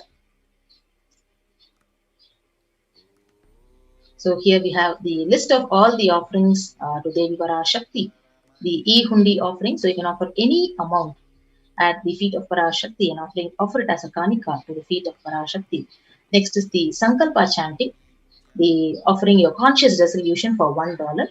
the Devi Sahasranama Kasu, the golden coin with the sacred name of Devi inscribed in each of the golden coin, the Mukta Anguti, the pearl finger ring, the Swarna Padma Pushpam, the golden lotus flower, the Swarna Metti, the golden toe ring for the lotus feet of Devi Parashakti, the Swarna Mantika, the golden hairline jewelry, the Pratyaksha Pada Puja, and the Vastra Seva. Yes. So with that, we have the link to which you need to be going on and offering your seva by making an online payment. So you can go to the link and click on to tiny.cc/Devi-offerings and make your payment to offer your seva, offer any of these sevas which are mentioned, and offer your deep gratitude and devotion to Parashakti. And once you make the online payment, you can submit your details for offering your puja, the names to be chanted in the link tiny.cc/Sankalpa 2021.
So now I'll be taking you through a small walkthrough of how to make the online payment for offering the seva to Parashakti.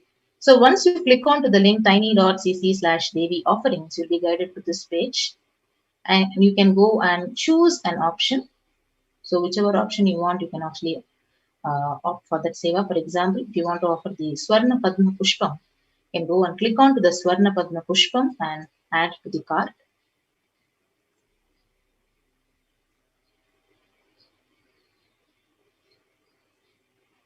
So once you add to the cart, you can move and you can proceed to check out the next link. So once you proceed to check out, you'll be guided to this page where you need to fill out all your billing details, your email addresses, and your name, and then you can place your order.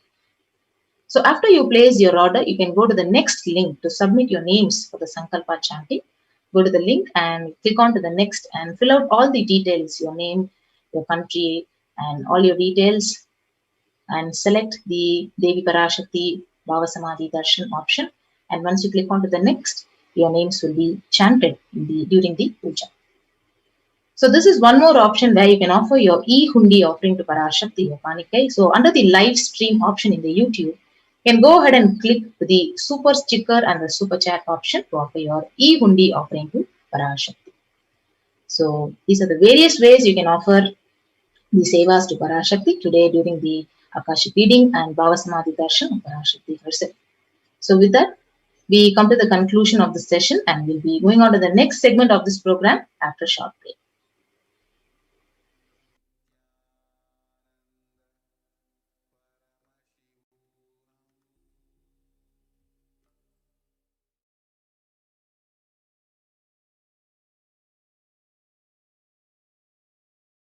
Listen intensely. Life, consciousness in you does not end while your body drops dead. It moves from different universes, vertical time zones, lives in different time zones as per its free will, knowledge, desire,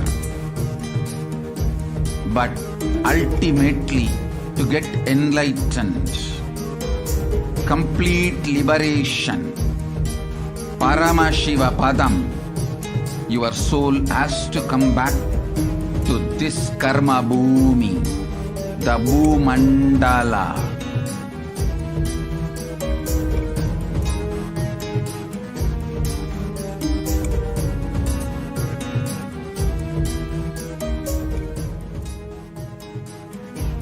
This Bhumandala and the Jati ecosystems, the caste ecosystems, Hindu, Jnana, Sannyasa, Yoga, Grihastha, multiple spiritual ecosystems are created for the souls to come back and rebirth and grow more and more towards enlightenment easily, quickly, in accelerated speed and space.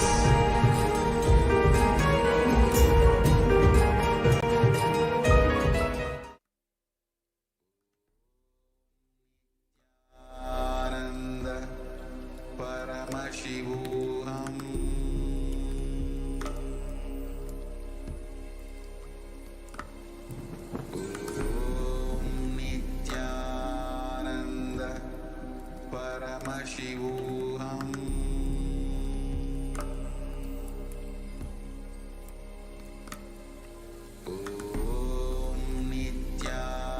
Nityananda Paramashivam.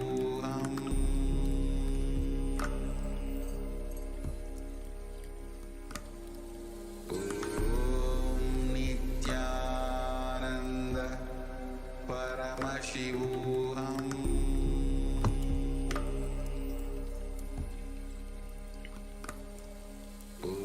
Nityananda. The next segment is about Kailasa's multi-layer quarantine opportunity for India during COVID-19. Before we move into the segment, let's have a quick glimpse about the revelations of Devi Parashakti on 12th of May 2021, when she revealed that India is the biggest spiritual land where enlightened beings happen again and again, flower as the enlightened beings, and benefit the world. We cannot afford to lose Bharadam. We cannot lose the enlightenment womb.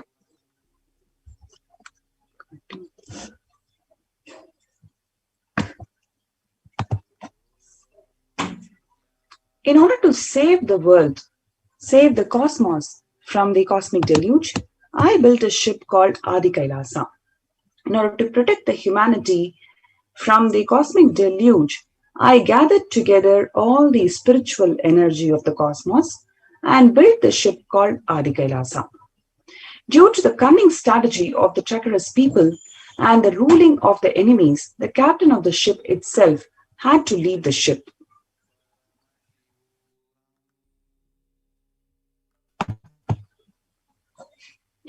Now, let all come and take a good bath, get protected, and get healed and get all the benefits. Make use of the ship which I built out of huge grace and compassion, and protect yourselves from the cosmic deluding destructive dance.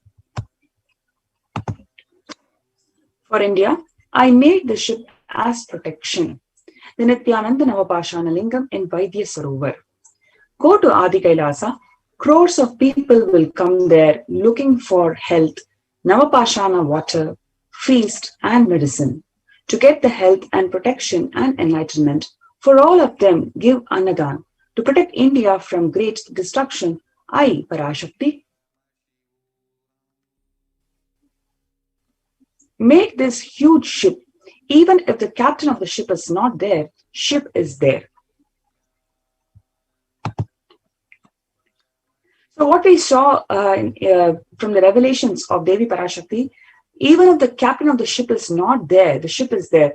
The captain of the ship, the supreme pontiff of Hinduism, Jagadguru Mahasanidana, His Divine Holiness Swamiji, even if he is not there, because of the persecution from the anti-Hindu elements and anti-Guru Hindu media mafia and the neo-Hindutva groups, because of the brutal persecution from them, Even if the captain of the ship is not there, he has built this ship out of grace and compassion. He has built this Adi Kailasa Sarvanya Peetam, where the Nityananda Navapashana Lingam is installed 12 years before. And now it is going to get ripened. The whole energy is going to get ripened on the occasion of Guru Purnima, which is going to protect the entire humanity from the ongoing pandemic. Just if you see today's COVID-19 stats, it's a 63.8K. India sees rise in the new cases. About 1K plus deaths are being recorded.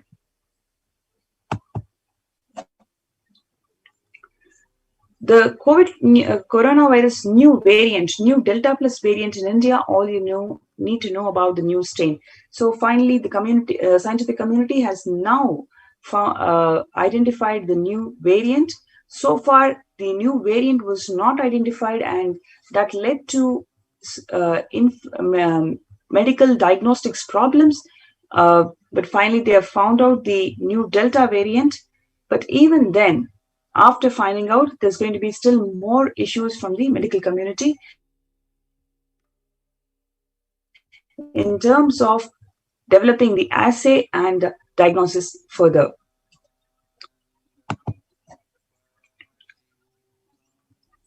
Now, let us see the contributions of the Supreme Pontiff of Hinduism,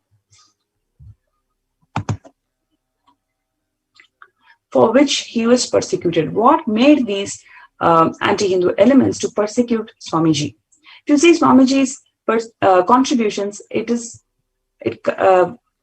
covers a wide range of humanitarian efforts, religious efforts, reviving the religious authentic legitimacy of the Sanatana Hindu Dharma, and reviving the spiritual legitimacy of Hinduism.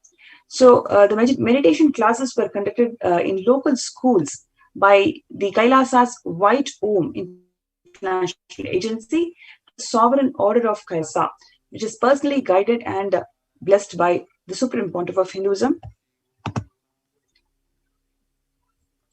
And you can see here in 2004, the secondary school students were blessed to learn the truths of life and underwent powerful meditation under the guidance of the Supreme Pontiff of Hinduism way back in 2004 itself.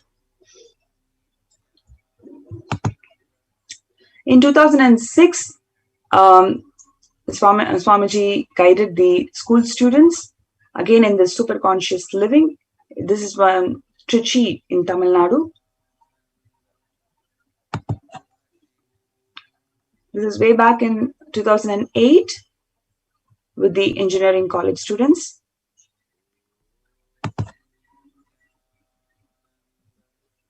This is the first confluence for the world peace to honor the memory of those who lost their lives and of those who risked their lives to save others during the terrorist attack at the World Trade Center on September 11th, 2001.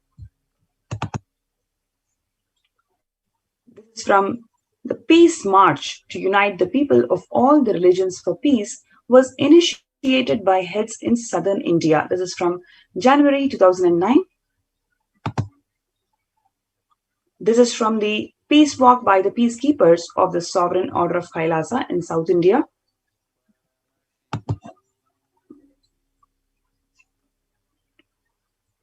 Even with a fractured hand, the Supreme Pontiff of Hinduism was engaged in selfless work day and night, inspiring the peacekeepers of the Sovereign Order of Kailasa to engage protruding out of the skin. In 2013, 2 steel implants that were fastened in 2011 were removed as the bones had healed completely. This picture is after that surgery.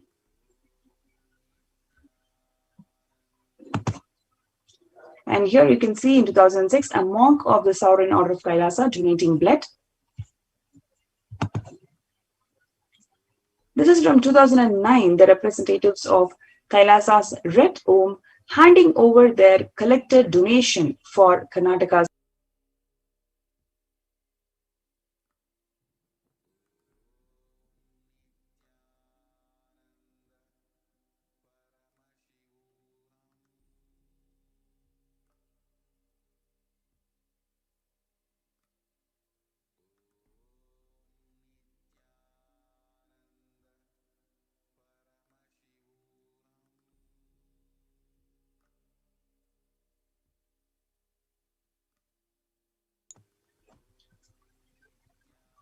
April 2008,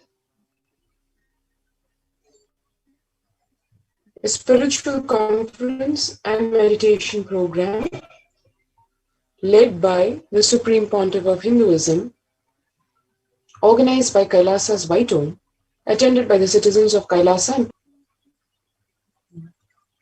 The message here from the former President of India, Dr. APJ Abdul Kalam, commending the Supreme Pontiff of Hinduism on the occasion of Jayanti on 30th December 2007 for creating a peaceful environment in the society by making the citizens spiritually aware, it being an important societal mission.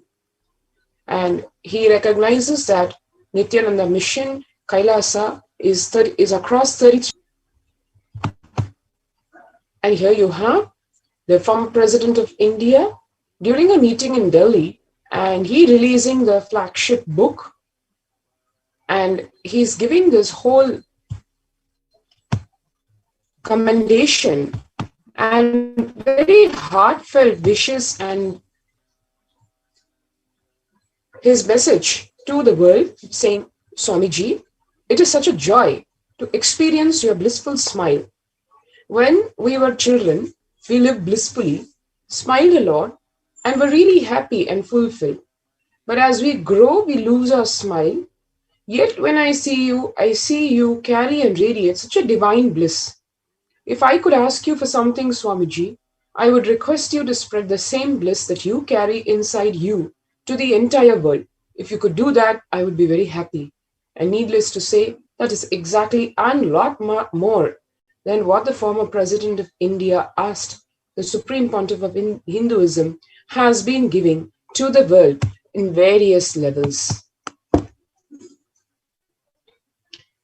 22nd March 2007, one can see the California Legislature Assembly recognizing the Supreme Pontiff of Hinduism as an enlightened master, modern mystic, greatest saint of modern happiness through meditation.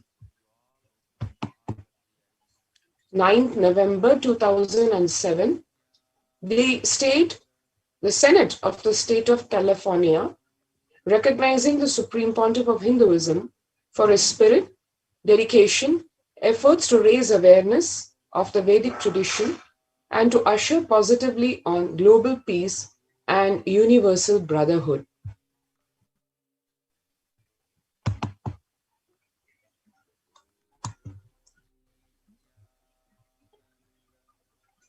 One can see various certificates, including 1st September 2009, this time from Canada, Toronto, recognizing the Supreme Pontiff of Hinduism for his contributions as a global ambassador.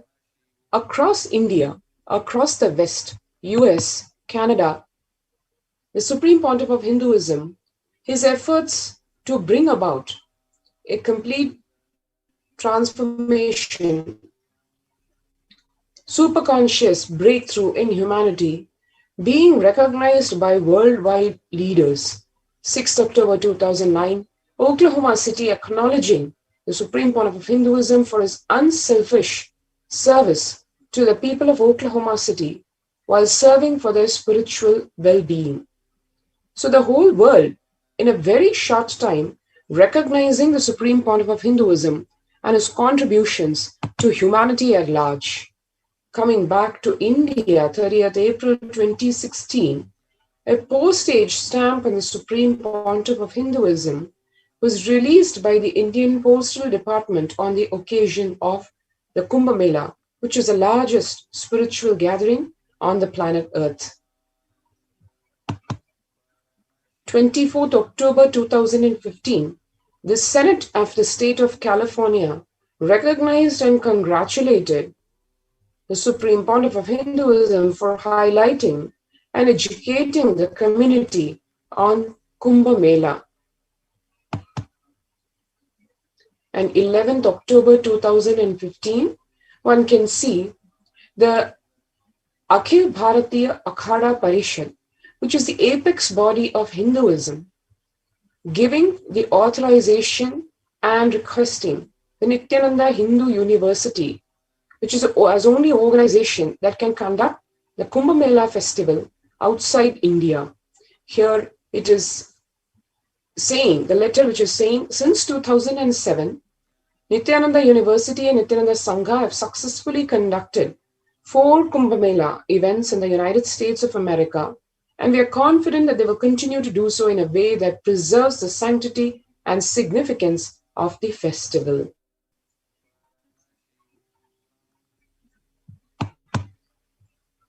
September 30th, 2017, the Supreme Pontiff of Hinduism was awarded the Guinness World Record for the largest rope yoga class, Kundalini Raju Yoga.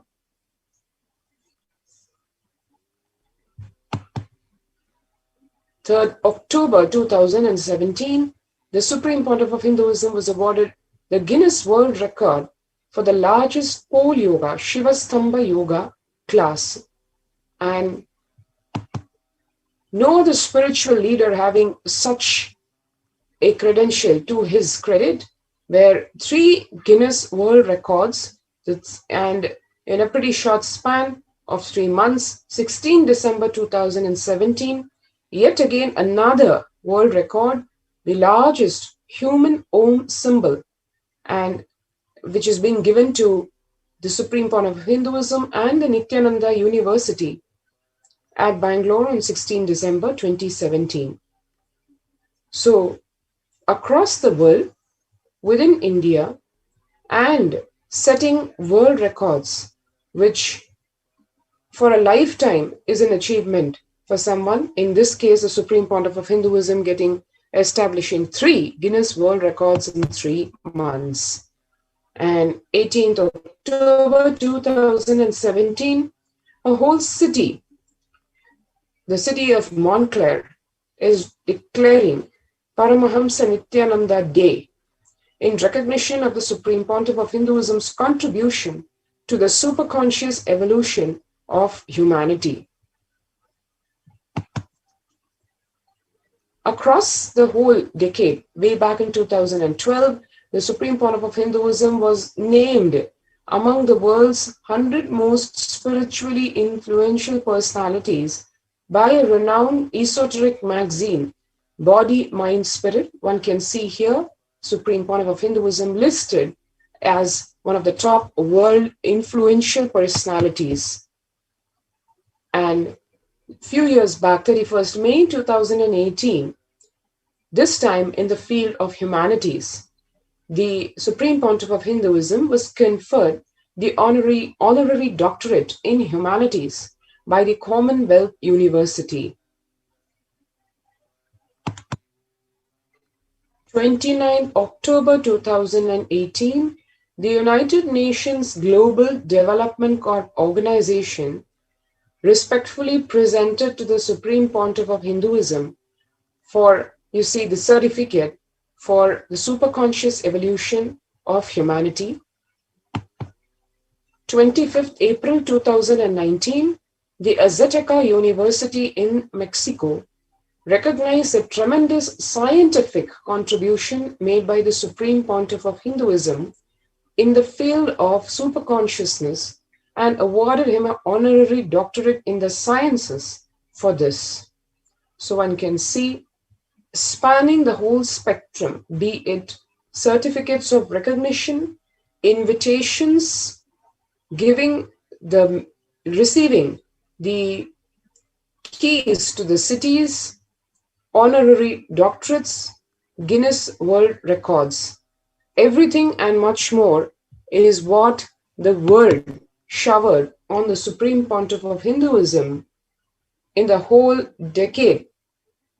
From the time the Supreme Pontiff of Hinduism entered his public life in a huge way back in 2000, right up to 2010, and the second decade, where after the massive persecution done to the Supreme Pontiff of Hinduism, he not only continued but intensified his contributions to humanity, and humanity yet again recognized, the world recognized the contributions of the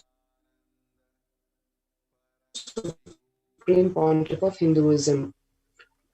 Before we go into the next segment on what the world gave back to Hinduism, let's take the time to register ourselves to join the COVID Care Protection Center, which, as we just saw a little while back, the COVID-19 pandemic taking the lives of millions, especially India, affected very badly by this COVID-19 pandemic and its repercussions, its other morbidities and accompanying infections, be it black fungus, white fungus, yellow fungus, or what came out yesterday, green fungus. If one wants to protect oneself, as Devi Parashakti revealed, register even below https://kailasa.org with a AA/Kailasa care. Let's take a few minutes to register ourselves at this link.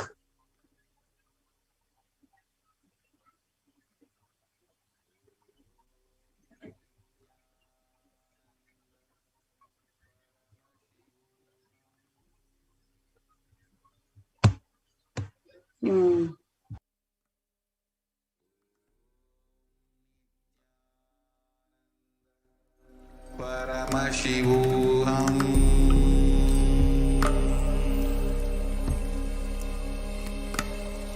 Om Nityananda Paramashivam.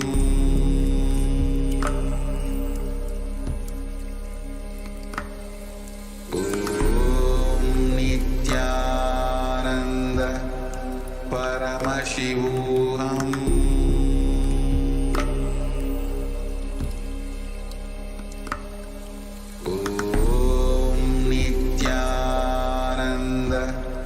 Paramashivam.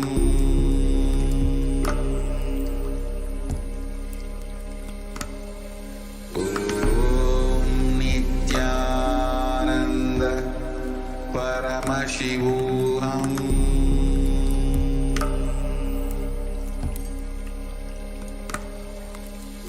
Om Nityananda Paramashivam.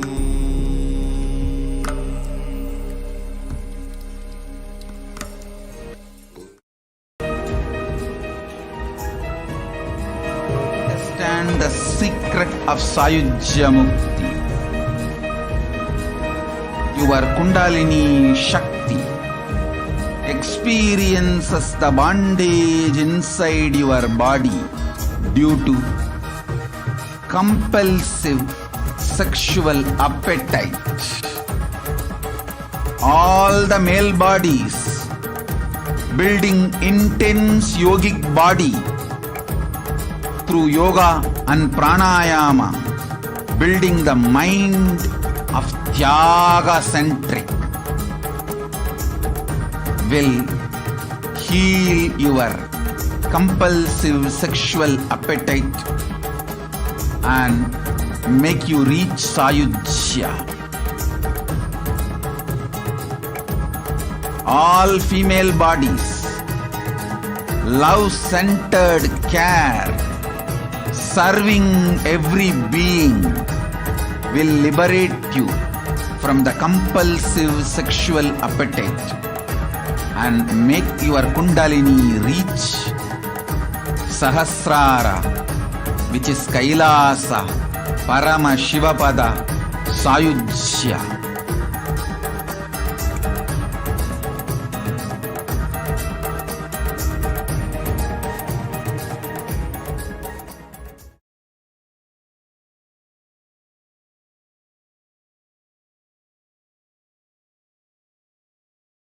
listen intensely. Life, consciousness in you does not end while your body drops dead. It moves from different universes, vertical time zones, lives in different time zones as per its free will, knowledge, desire, but ultimately to get enlightened, complete liberation, Paramashiva Padam, your soul has to come back to this karma bhumi, the Bhumandala.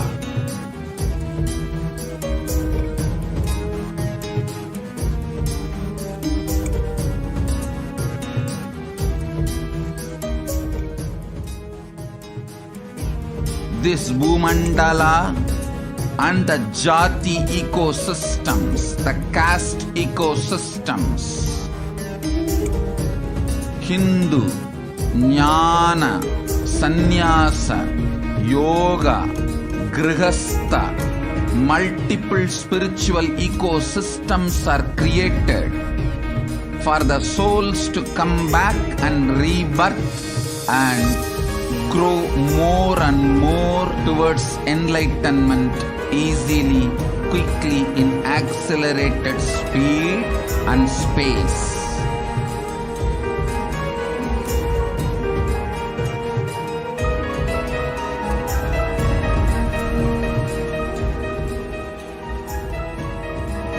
Understand the secret of Sayujya Mukti. Your Kundalini Shakti experiences the bondage inside your body due to compulsive sexual appetite. All the male bodies building intense yogic body through yoga and pranayama, building the mind of Tyaga-centric, will heal your compulsive sexual appetite and make you reach Sayujya. All female bodies, love-centered care, serving every being, will liberate you from the compulsive sexual appetite and make your Kundalini reach Sahasrara, which is Kailasa, Paramashivapada, Sayujya.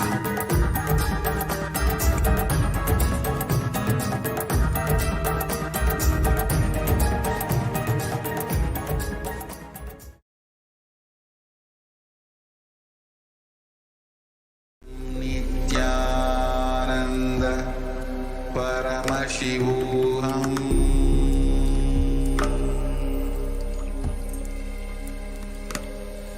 Om Nityananda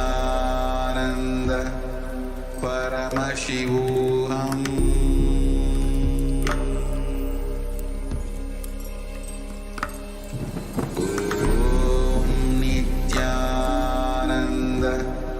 Paramashivam.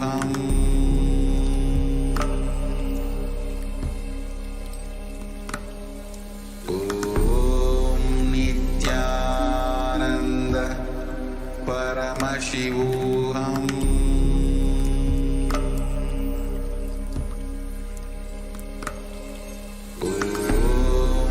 Nityananda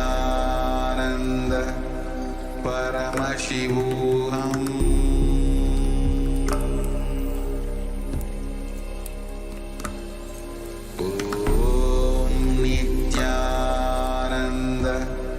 Paramashivam.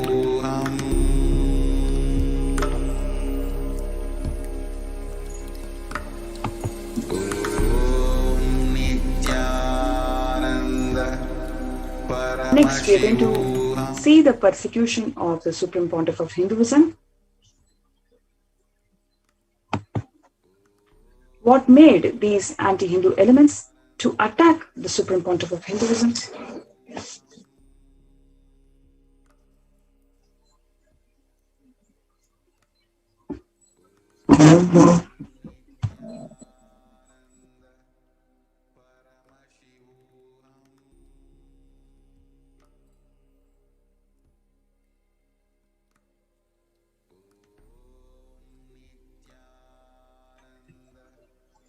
On 2nd of March 2010, Sun TV, a politically owned media house, was the ruling party of the state of Tamil Nadu. They made a sensational and repeated screening of a fabricated video perpetrating to show the Supreme Pontiff of Hinduism with a well-known Indian film actress. The video was later proved to be false. It was proved to be false, and the judge ordered the television station to run an apology for it every 2 hours for 7 days. Hansraj Saxena, the CEO of the Sun TV, he publicly confessed to US court detailing the history and modus operandi of this blackmail and extortion, and he was jailed for the same. The state-owned and controlled television channel, within few hours, ensured that the television telecast was stopped. The ASMT has captured the video recording of the telecast and has this as an evidence of the same. But this did not remedy the damage that happened. Following the hate propaganda started by the DMK-affiliated Sun TV, the politically owned Neo Hindutva media amplified the misinformation and hatred spreading to its entire country with titles as Hang the Sin Swamis. This resulted in marginalization of the Supreme Pontiff of Hinduism and his community, which is the Adi Shaivite minority community, that they were neither able to receive fair trials from the judiciary nor sympathy or empathy from the society. On 26 March 2010, the Karnataka State Police, CID, unlawfully sent letters to banks holding the accounts of the public charitable trusts of the temple monastery of the Supreme Pontiff of Hinduism, illegally ordering them to freeze all the bank accounts of these trusts. So on the one hand, the persecution of the Supreme Pontiff of Hinduism with an absolutely false, baseless lawfare on him, coupled with massive hate propaganda and direct assassination attempts on him, and on the other hand, trying to kill and finish the whole enlightenment spiritual ecosystems established by the Supreme Pontiff of Hinduism, direct attack on Kailasa by choking the bank accounts and the money flow of the Kailasa's various humanitarian and spiritual mission services. No debit transaction was allowed. It was suddenly a whole freeze on the bank accounts, though the Supreme Pontiff of Hinduism was not involved directly in the functioning of these charitable trusts, they being public charitable trusts, and hence they were in no way connected even to the attacks, the illegal attacks on the Supreme Pontiff of Hinduism. But the whole aim was make the main source of food and basic amenities for the residents of the Adinam a huge struggle. It ended up that there was no food in the monastery.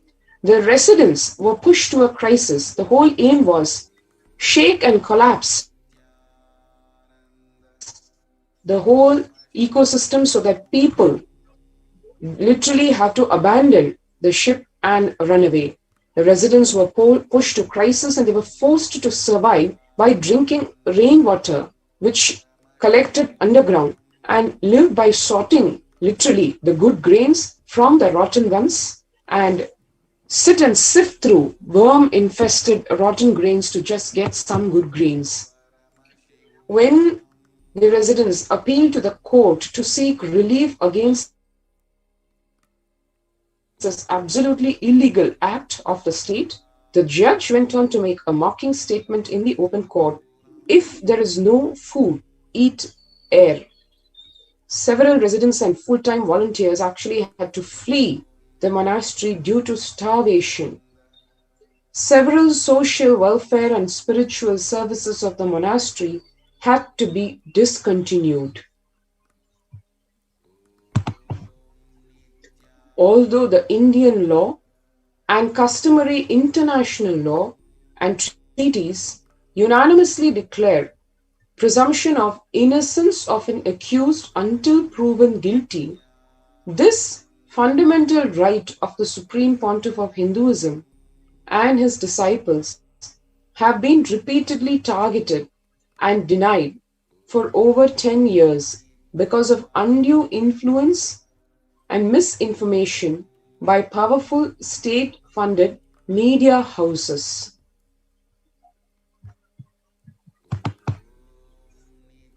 On 11th June 2010, when hearing of the bail petition in the false case against the Supreme Pontiff of Hinduism, the High Court of Karnataka observed the undue media influence against the Supreme Pontiff of Hinduism, where it actually mentioned, the order mentioned, that the whole issue is being subsidized by the media.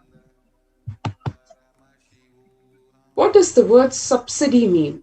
As per the Oxford Dictionary definition, to give subsidy or subsidize means to give or contribute a sum of money to support an industry or business to keep the price of its product or service low.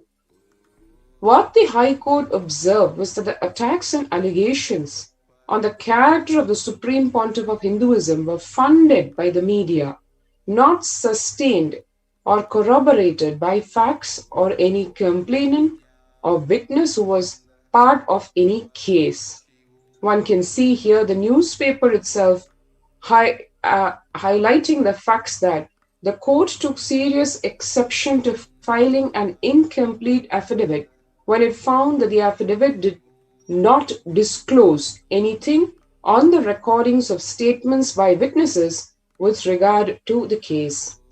And under the guise of suspicion, how long can you, police, torture a person mentally? This is the remark made by the judge of the High Court of Karnataka, actually empathizing with the Supreme Pontiff of Hinduism and the massive persecution done to him. The media had no obligation to make true claims. It was under no declaration of any oath in any code of law. And they could any time retract from any of its claim and had no locus standi in court on legal grounds. But the media has a very prominent influence in negatively prejudicing the judiciary against the Supreme Pontiff of Hinduism and the ASMT community. Now, let us see what the Chief Minister, how the Chief Minister influenced the judiciary here. So on 3rd of March 2010, he passed a public statement inciting hatred towards Swamiji and the ASMT community. And this statement was published by several newspapers and cited by several media channels, literally terrorizing Hindus to come and support for the Supreme Pontiff of Hinduism. So he told, the Chief Minister of Tamil Nadu, he gives an open statement. He literally stereotyped and vilified Swamis. He labeled them as cheats, imposters, brainwashers and destroyers of the life of the people. Please understand, he is making a remark for all the Hindu gurus who are carrying the Sanatana Hindu Dharma forward amongst the people. So he is vilifying and stereotyping the Hindu gurus as cheats, imposters, brainwashers, and destroyers of life of people. He further calls them out as despicable swamis, hoodwinkers, who are disguising in the name of devotion. So he is literally abusing the entire Guru parampara of the Hindu tradition, and he is threatening people. Literally, by this public statement, the chief minister is threatening people. Anyone who follows Guru, anyone who is following the Hindu sampradaya, they'll be called as the hoodwinkers who are disgusting in the name of devotion, pushing the illiterate into deep pit. And he threatens by saying that my government cannot tolerate the despicable Swami's hoodwinking acts.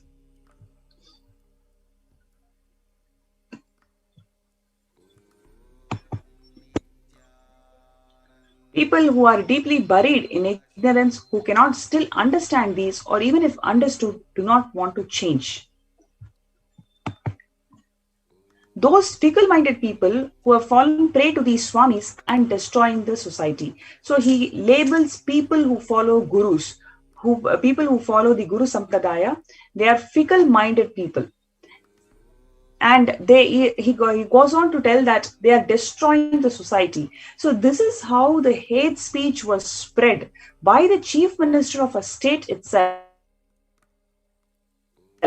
right after spreading this false fabricated video in multiple media houses.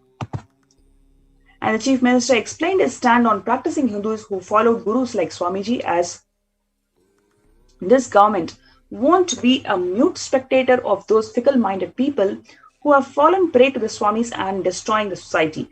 So here he is openly threatening all the Hindus. Any Hindu who is following Guru Sampradaya, they will not be spared anymore by the government. Those who really want these preachers to be eradicated should stand by and support the actions my government is taking. So here is a call out for all the anti-Hindu elements and neo-Hindutva groups to stand by him and support to destroy people, whoever is following the Guru Sampradaya. So can you believe this is actually a public statement made by the chief minister of a particular state? And this is happening right after the fabricated video was released in multiple media houses.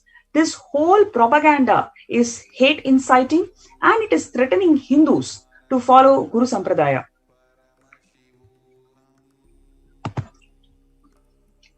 In a similar interview, the Chief Minister of Tamil Nadu, he further goes on to say that on March 3rd, where in the context of the Supreme Pontiff of Hinduism, he said, of late, immorality has been rampant in temples and monasteries. We will organize a meeting of the committees formed on behalf of the government and Hindu Religious and Charitable Endowments Department, which is actually the state department which is in control of all Hindu temples in the state of Tamil Nadu, and discuss regarding taking actions to stop this. So a blatantly open call to action on all levels, be it gathering the anti-Hindu terrorist elements together or telling the state departments, which are all obviously under his control, to take action in every which way to eliminate the Supreme Pontiff of Hinduism and Kailasa itself. On 12th April 2010, the parent organization of the Chief Minister hosted a press meeting where the leader of this anti-Hindu atheist terrorist, one Mr. K. Veeramani, said, central and state governments should clearly take criminal action against them. The crores of property they have earned through crooked means should be taken over by the government. It is to be noted here, we are witnessing public hate propaganda being propagated by the state itself and a call for governments on all levels within the country, the central and the state governments, to take so-called criminal action. But what was the crime done? Nothing mentioned. What is the case about? No mention. Who is the victim? No mention. Yet, a massive hate propaganda on the basis of a fabricated video which was made and released and spread virally by the television channel owned by this very state wing, and which some years later was found to be at the hub of a massive scam running to literally billions of dollars. The fabricated video of the Supreme Pontiff of Hinduism became a political justification for the state government to implement and execute anti-Hindu laws and executive orders that destroyed all Hindu temples in Tamil Nadu over the next decade.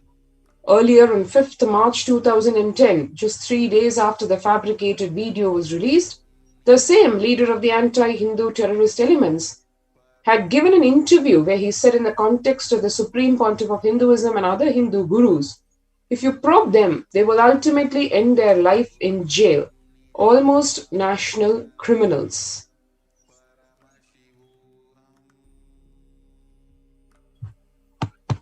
Following the statement of the Chief Minister, the very next day, on 4th March 2010, the State Police of Tamil Nadu filed fabricated accusations on the Supreme Pontiff of Hinduism, charging him under Section IPC 376 of the Indian Penal Code, which is actually rape, without mentioning anybody as even a victim of rape, not even a witness to the so-called crime of rape. No evidence, nothing to substantiate this absolutely baseless charge. The Supreme Pontiff of Hinduism continued to be hounded by the police of not less than 3 states, and the neo-Hindutva media fueling this whole hate propaganda, and the state intelligence itself months. Within days, more than 50 Adi Shaivite minority temples and monasteries in different cities were attacked simultaneously and rapidly, some set on fire and shut down by the atheist terrorist militants aiding the state police, including the very spiritual headquarters of Kailasa at Adi Kailasa and the very quarters of the Supreme Pontiff of Hinduism. Not only set afire, but he, the Supreme Pontiff of Hinduism himself, locked inside the quarters, the whole hut doused with the inflammatory materials, literally petrol bombs thrown on it, and the Supreme Pontiff of Hinduism attempted to be burnt alive while the whole thing was being flashed live on television channels of the state and of the country, and the police watching this, not only taking no action, but stopping the residents even from putting out the fire. The Adi Shaivite minority Hindu deities were desecrated and burnt. Billboards and banners of the community and the deities which were hung inside or nearby the temples also set on fire throughout the states.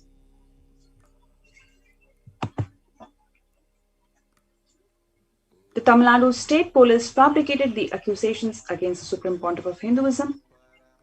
In next few days, the politically owned neo-Hindutva media, they amplified the misinformation, spreading it to the entire countries with the titles "Hang the Sin Swamis." The number of attempts to assassinate Supreme Pontiff of Hinduism followed. Before we go to the next segment, let's have a short break and we'll be right back.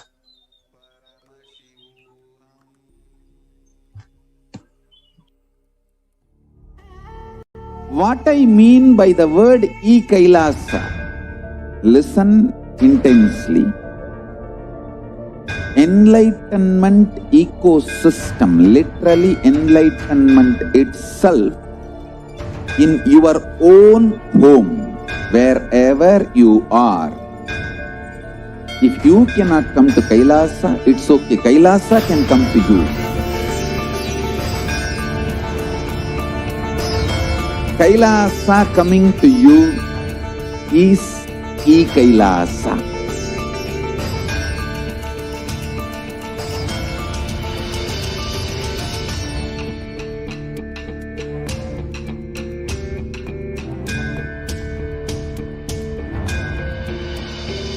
I will revive Hinduism. I am a Hindu revivalist, not by any revolution, but by evolution.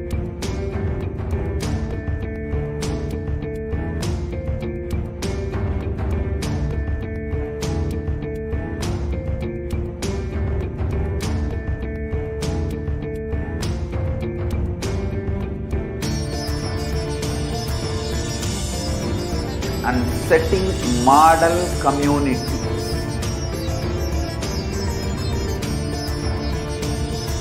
Kailasas, enlightenment ecosystems, Sarvanyapitas all over the world.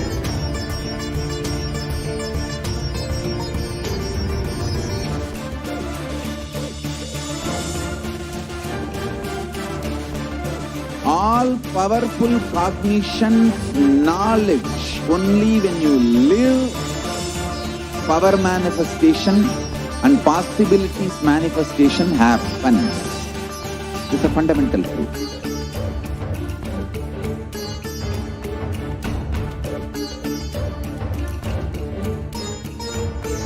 Hinduism cannot live exclusively as one sampradaya. No. All sampradayas of Hinduism is an ecosystem.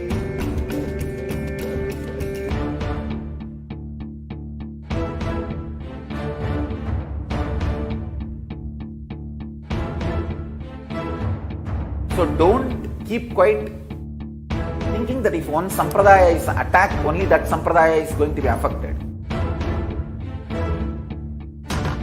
All of us are ecosystems.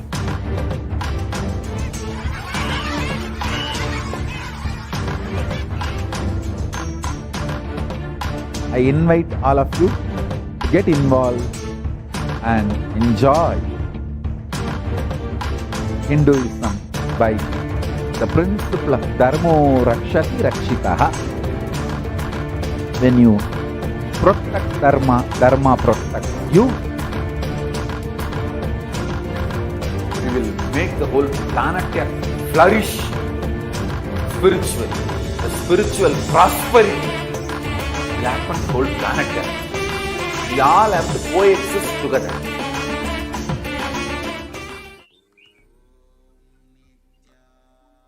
Welcome back.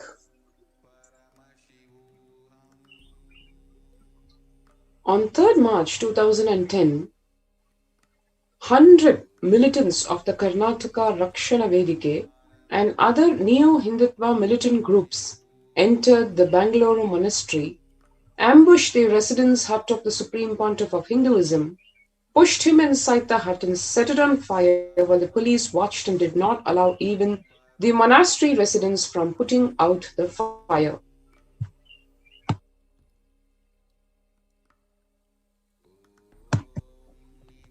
This was even flashed in the media, including the inability and not the reluctance of the police to offer protection.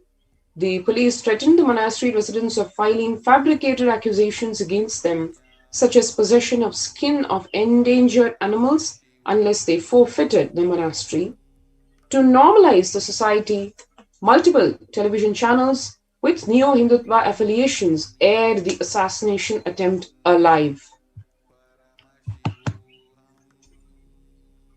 The Supreme Pontiff of Hinduism escaped from the bathroom window of his quarters, the hut which was set afire, and he continued to be hounded by the police of 3 states, the neo-Hindutva media, and state intelligence for months. One can see here in Tiruvannamalai, Salem, Hosur, Pondicherry, attempts to mob lynch and kill the Supreme Pontiff of Hinduism occurred.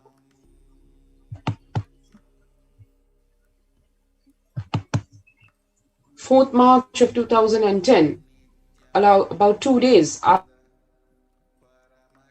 the false fabricated video was released, the state police of Tamil Nadu went ahead and filed the fabricated accusations on the Supreme Pontiff of Hinduism, charging him of rape without mentioning anybody as a victim of the rape.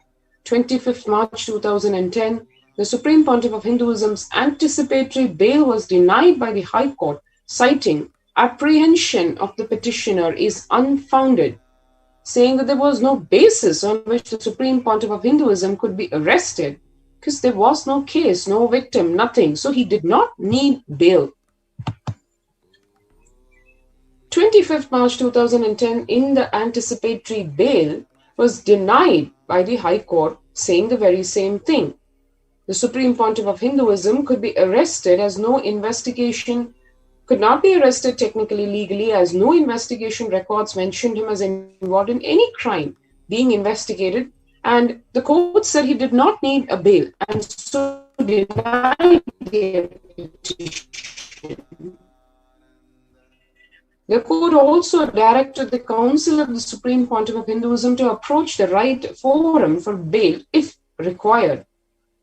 Since 1977, the Supreme Court has laid down a clear principles and held in various judgments that bail. However, throughout the period of illegal arrest and torture of the Supreme Pontiff of Hinduism in 2010, his bail petitions were denied on unfair and prejudicial grounds. That was a glimpse into just a few months, just literally probably a few days in 2010 of the massive persecution done to the Supreme Pontiff of Hinduism and the whole genocide that was attempted on Kailasa. But today, as we speak, and when India faces the oncoming third wave of the global pandemic called COVID-19, what is Kailasa doing? What is the Supreme Pontiff of Hinduism doing for humanity? Let us see.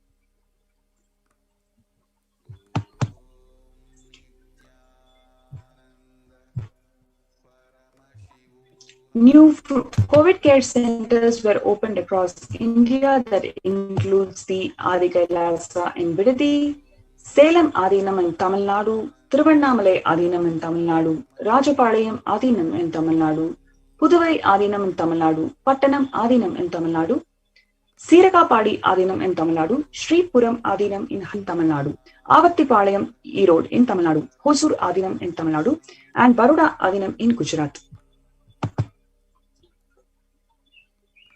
So, in addition to the multiple free COVID care centers that were opened across India, various social services were offered during pandemic in Kailasa's de facto spiritual embassies across India. Spiritual services offered during pandemic in Kailasa's de facto spiritual embassies across India.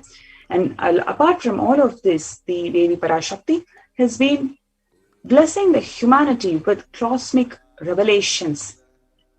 She's revealing these to protect the humanity on ongoing pandemic. The COVID care centers are equipped with best medical care, whether it is allopathy, Ayurveda, or the Siddha medicine. They have the best infrastructure to accommodate thousands. So at present, the Adi Kailasa Sarvanga Peetham is working on accommodating more than 10,000 people. The accommodation for multi-layered quarantine. Next is the emergency ambulances. The campus is equipped with enough emergency ambulances or the ICU on wheels.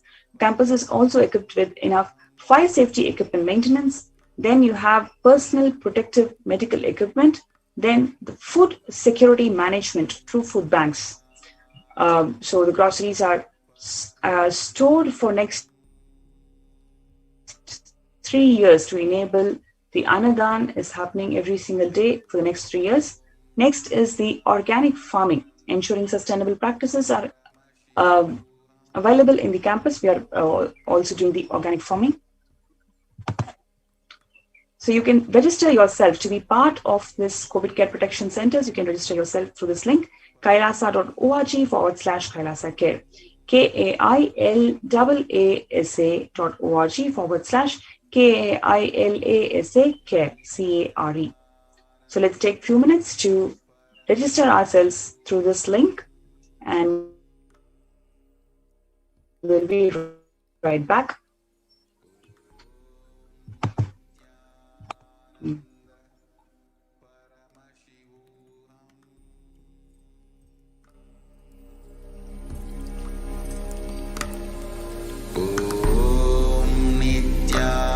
Nityananda Paramashivam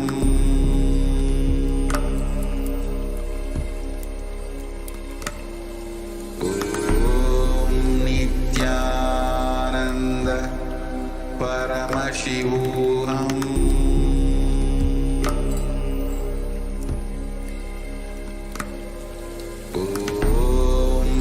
Nityananda Paramashivam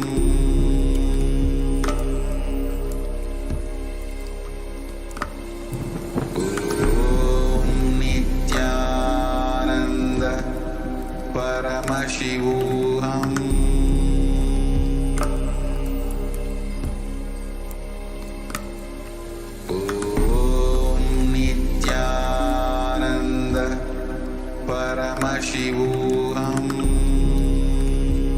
Nityananda Paramashivam Nityananda Paramashivam Nityananda Paramashivam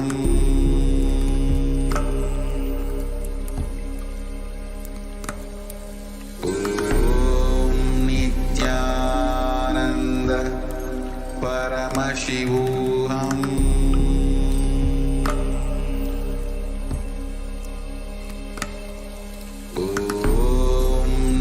Nityananda Paramashivam.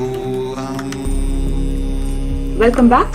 Next, we're going to see some of the glimpses of what is happening in the Adi Kailasa Sarvanya Peetham.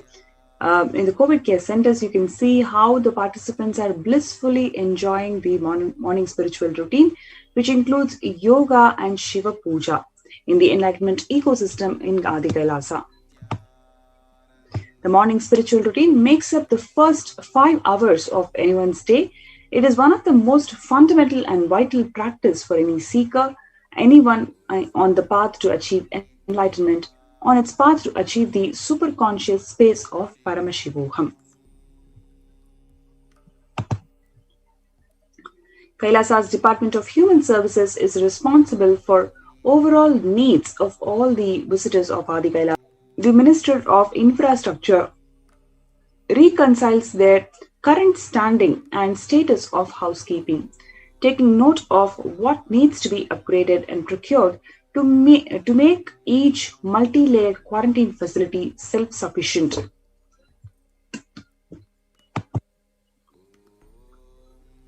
Kailasa's Department of Human Services is responsible for overall needs of all the visitors of Adi Kailasa Ministries of Infrastructure that reconciles their current standing and status of the housekeeping, taking note of what needs to be upgraded and what needs to be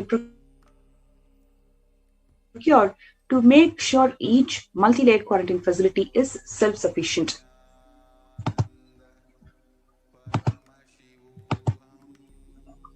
With this, we come to the end of today's Adi Kailasa's multi-layered quarantine facility segment, and we welcome all the viewers to join us in Adi Kailasa for COVID Care Protection Center. You can register through the link below, which is kailasa.org/Kailasa Care, KAILASA.org/KAILASACARE. So we invite everybody, whoever is feeling insecure, whoever wants to protect yourself and your families on this ongoing pandemic, for you to have a spiritual breakthrough and ensure that all your personal, physical, and medical needs are all taken care. You are welcome to join us in COVID Care Protection Centers.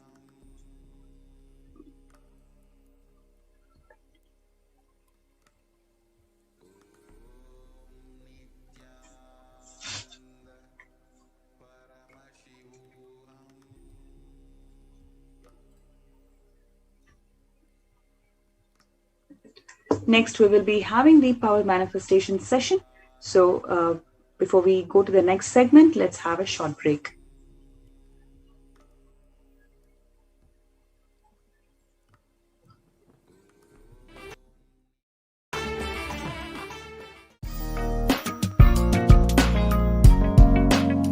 We get you health. We get you ability to build beautiful relationships in your life. We get you direct spiritual support, and we make sure you become wealthy.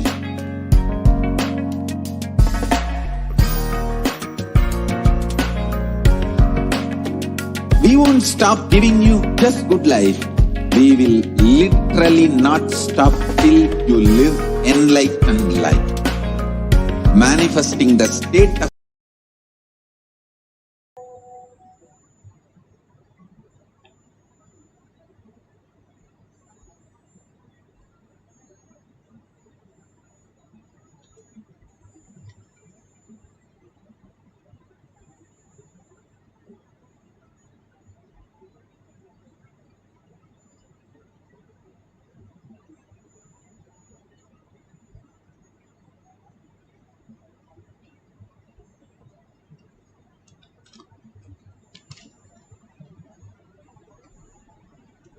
Hinduism, Jagadguru Mahasanidhanam, His Divine Holiness, Bhagavan Nityananda Paramashivamam.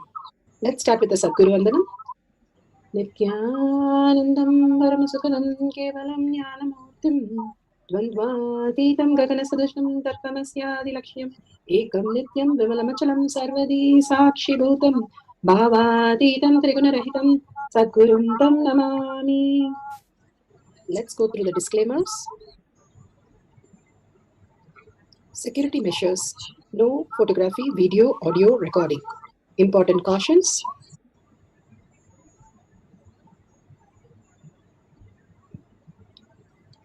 Please be aware of the important cautions.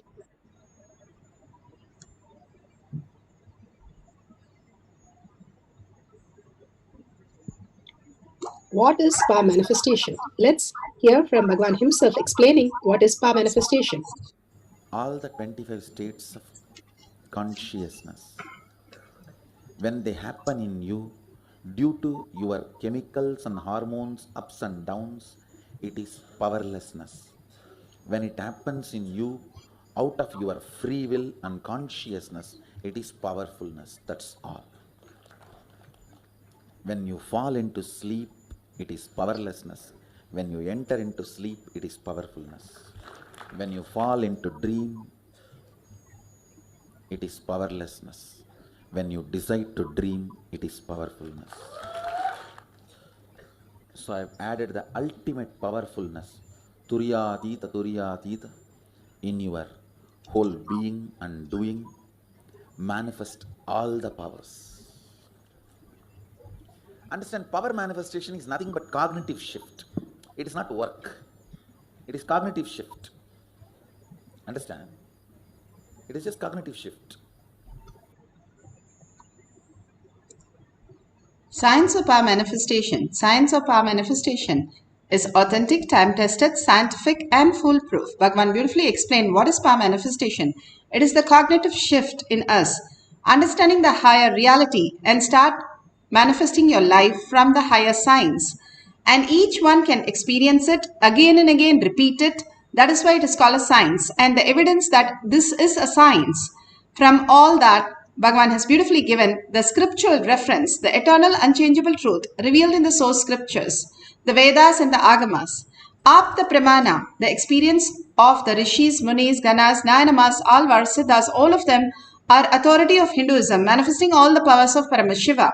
Atma Pramana, account of His Divine Holiness, Bhagavan Nityananda Paramashivam, this millennium's avatars, personal experience, the power of each power, Bhagavan's very own Leela, and mapping to the Shastra Pramana.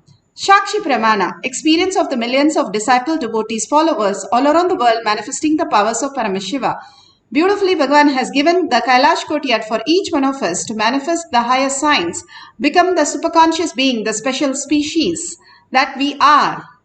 And Pratyaksha Pramana, which proves our state scientifically that we are in the enlightened space, the measurement of being in the enlightened space, the thoughtlessness that we can experience as the highest reality. Here Bhagavan has given all the evidence for each one of us to manifest all the powers of Paramashiva. Beautifully Bhagavan explains in the Shastra Pramana. Let's go to the Shastra Pramana from the Vijnana Bhairava Tantra. Ahimsa, a way of living non-violent ways of love. The deep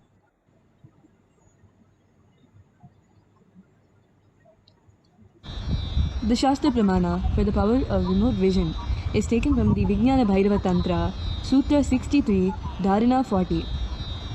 Sarvam deham chinmayam hi jagatva aribhavayet yugapan nirvikalpena manasa paramodayah.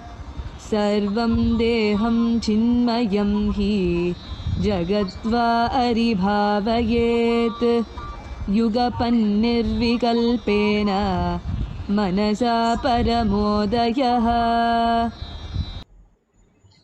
Beautifully, Bhagavan Paramashiva uses the sutra. Sutra 63, Dharana 40, Vijnana Bhairava Tantra. Vijnana, consciousness. Bhairava, one who experiences consciousness beyond the mind. Tantra, the method in which we can experience step-by-step process. And Bhagavan beautifully explains the sutra also. Bhagavan Paramashiva says one should continuously cognize, keeping mind beyond the movement of the thought, free from any doubt or rote cognition, that the whole body and even the whole universe indeed is simultaneously of the essence of the nature of consciousness in infinite space of oneness. Then the supreme awakening happens. Beautifully he says, one should continuously cognize, continuously holding Paramashiva in our thoughts. Wherever we have messed up, we can clearly see that it is not our very own space, the Paramashiva that is manifesting, but we have done out of forgetting the Paramashiva space.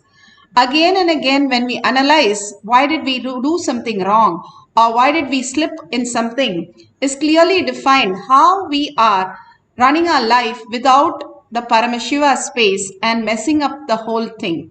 If we understand how we are, Bhagavan beautifully says, whenever we are in the oneness space of Paramashiva, we make the perfect choice.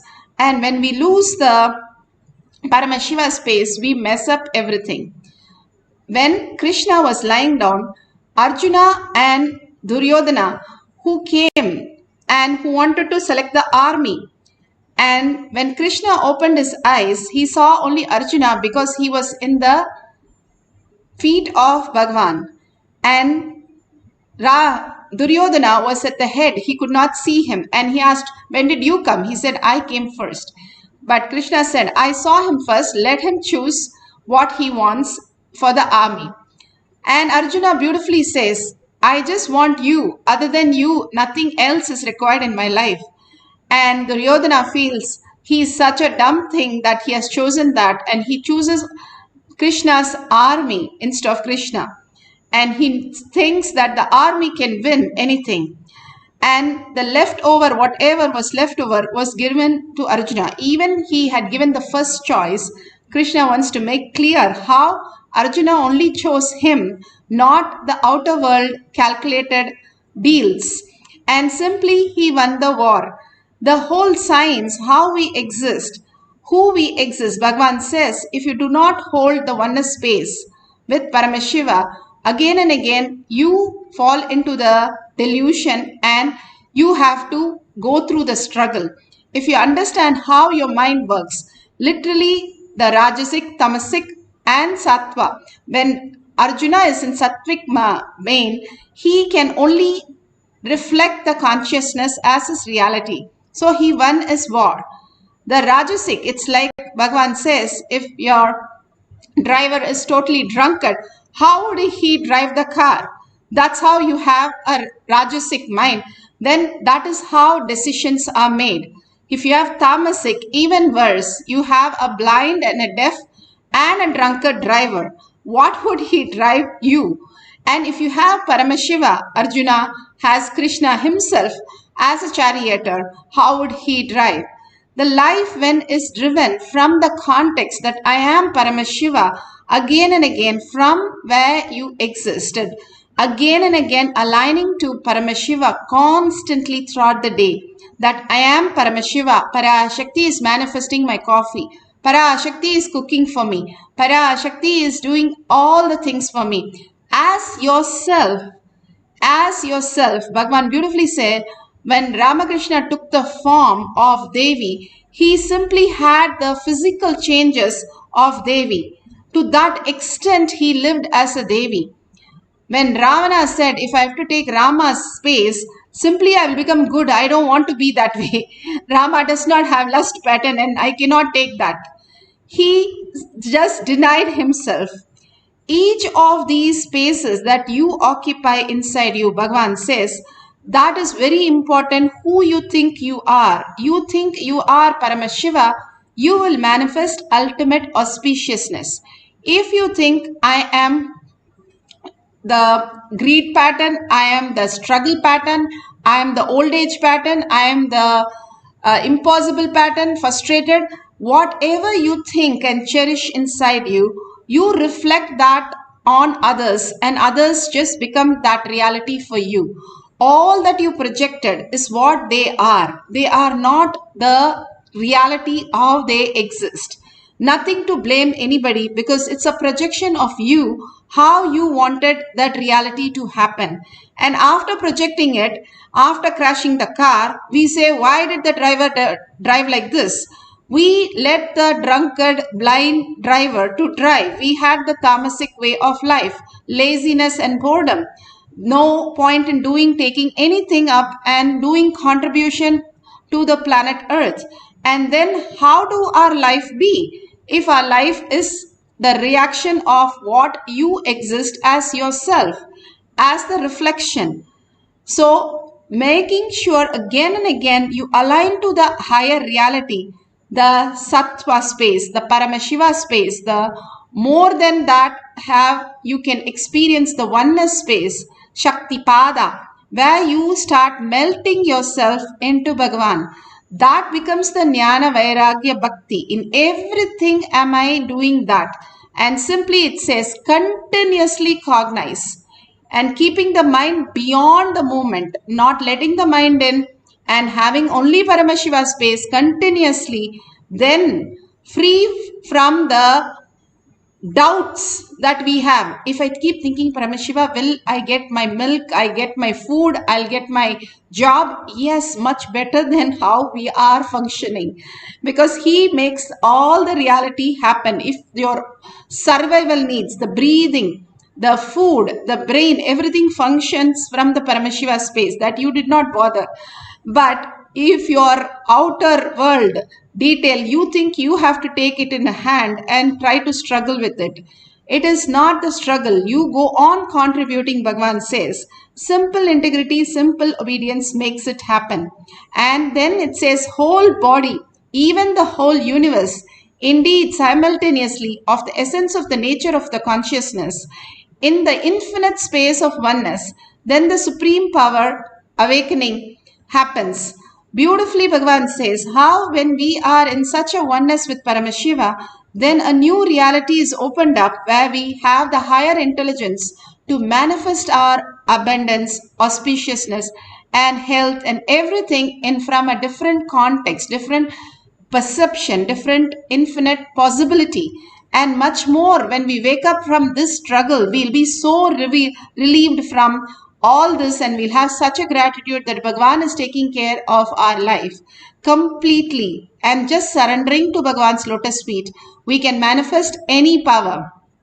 Beautifully here, Yashoda, she was given the experience of Krishna showing the vision of the whole universe. Again and again, Krishna many times have shown the universe. Yashoda will be in oneness with Krishna. And then the minute he closes his mouth and starts crying, she'll forget everything and go back to her Yashoda space. But being in that oneness, what she experienced, made her realize the enlightened space, the conscious space, who she is, and understanding the higher science. And Bhagavan beautifully explains here. Just give a beautiful listening to Bhagavan and experience the oneness. The other part is the God particle in you, your consciousness. Understand?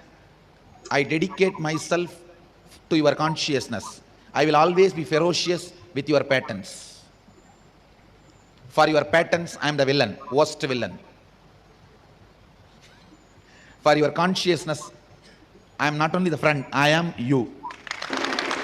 You are me. So understand, whenever you feel you melt, your eyes pour, you feel my life is fulfilled, complete. You are experiencing the real you, which is me, the God particle in you. Whenever you feel I am a villain, I came just 1 minute late, he shut the door. What kind of a Swami is? He should have more patience. Understand, I am a worst villain for your patterns and best soulmate for your soul.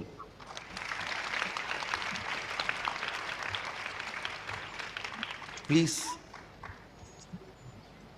understand the whole truth so you can easily experience.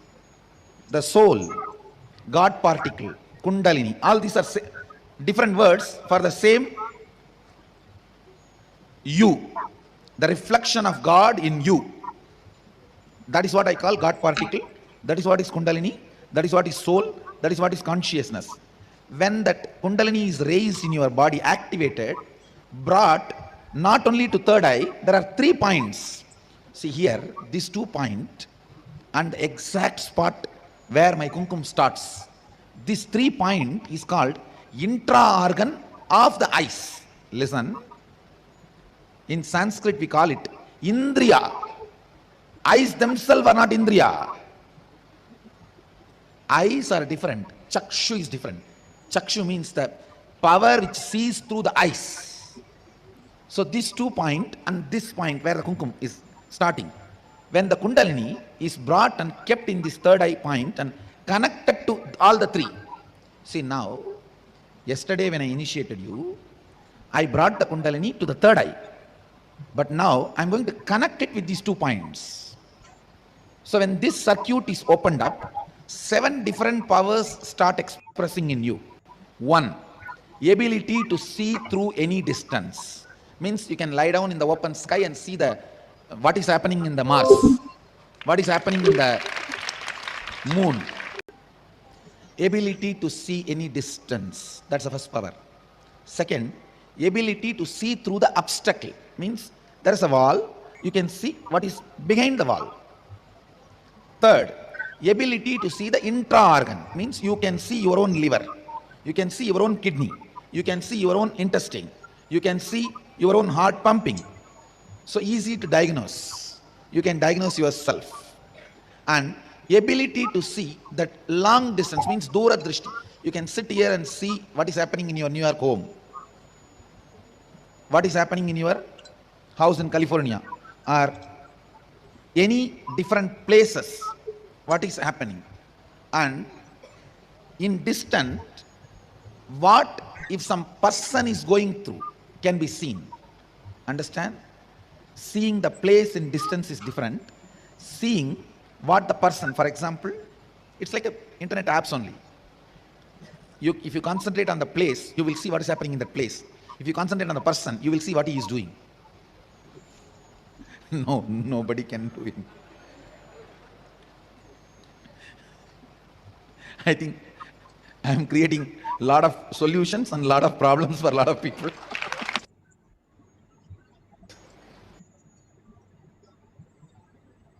Beautifully, Bhagavan explains how the science of God particle that exists in each of us manifest as our reality. And when we get connected to Bhagavan again and again, simply a new definition, new perception, new life is born in you. Holding that cognition continuously and holding from that context in every action you do makes us manifest all the powers all the auspiciousness and abundance. Here today we can see Shakshi Pramana. Atmadhyama has drawn of Patel's office and how it is so accurate, and he has clearly said that it is exactly how it is there in his office. And so beautiful that we can see others' place just like that. And Bhagwan's blessing, simply you can manifest all the powers in the Kailash Courtyard. In the deep space of oneness, we can experience the higher signs. Now, let's go to the guidelines for manifesting the powers. If you have a partner, that's wonderful. If you don't have a partner, you can scan your family, friend's house or their childhood home, which you have never been there, and properly scan with the measurable things like number of floors or number of rooms or the unique feature of the house. Not just saying like there are doors, there are no big house and all that, but clearly define the house so that it's clearly seen as a measurable for you to verify, and do it very authentically that you have never been there or never heard about it. Go for those details for scanning. If you have already been there, see the vastu of it or see the more detail of it, what each position, what the details are, and give them much more detail of the house. If you can't find anyone who has a house which you've never been, or you can scan and Google some of the prominent places and sketch it out with details and go and verify which you've never been there and make sure it is correct. So we'll have the beautiful space of oneness to manifest the power of remote vision. Now let's go to the instruction. Let's sit straight with the head, neck and spine in a straight line. Bring Parashakti. Let's get into the meditation space. Deeply meditate on Parashakti. She with 25 heads and 75 eyes and 50 hands. Her gesture, her smile, her laugh, her compassionate words, her showering of the boons, initiation, continuously contributing to planet Earth, and seeing how much she is filling you. All that as your verbalization, as your visualization, and continuously pouring into that. Anything other than that, words or thoughts, just let it go and unclutch from that. It should not happen, but unclutch from that very clearly that this is the time of deep meditation for you to feel the oneness with Paramashiva. That is Tyaga, the ultimate space of oneness.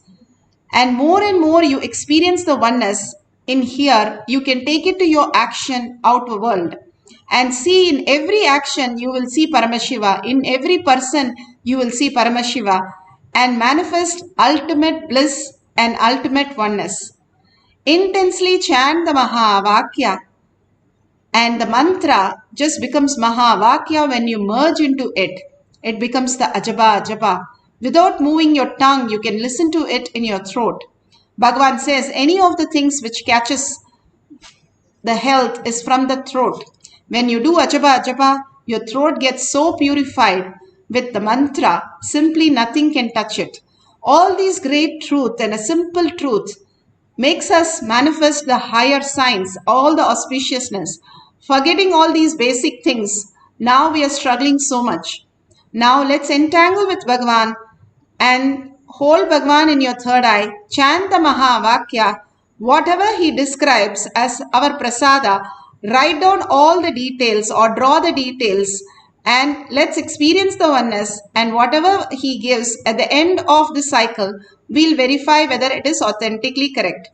So let's start chanting the Mahavakya intensely. Please put away your cell phones or tabs or anything for a few minutes. Let's get into the deep oneness space of Paramashivam. Nityananda Paramashivam.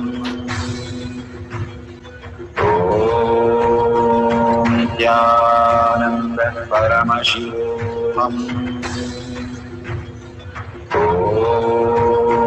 Nityananda Paramashivam. Nityananda Paramashivam. Nityananda Paramashivam. Nityananda Paramashivam. Nityananda Paramashivam.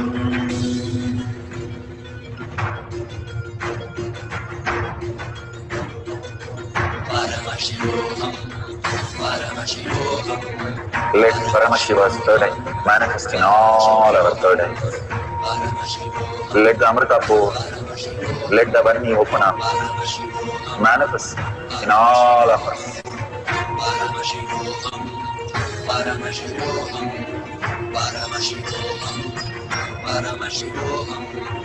Let Paramashiva overflow, manifest the powers in all our third eyes. Om Nityananda Paramashivam. Om Nityananda Paramashivam. Om Nityananda Paramashivam. Om Nityananda Paramashivam. Om Nityananda Paramashivam. Om Nityananda Paramashivam. Om Nityananda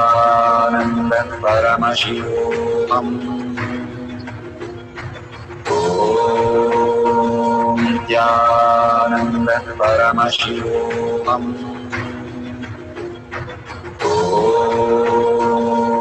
Nityananda Paramashivam. Om Nityananda Paramashivam. Om Nityananda Paramashivam. Om Nityananda Paramashivam.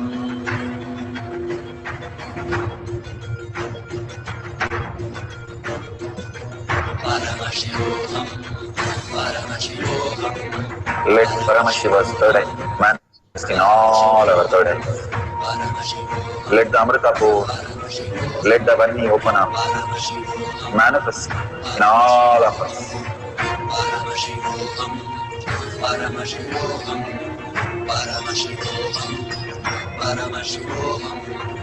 Let Paramashiva overflow, manifest the powers in all our third eyes.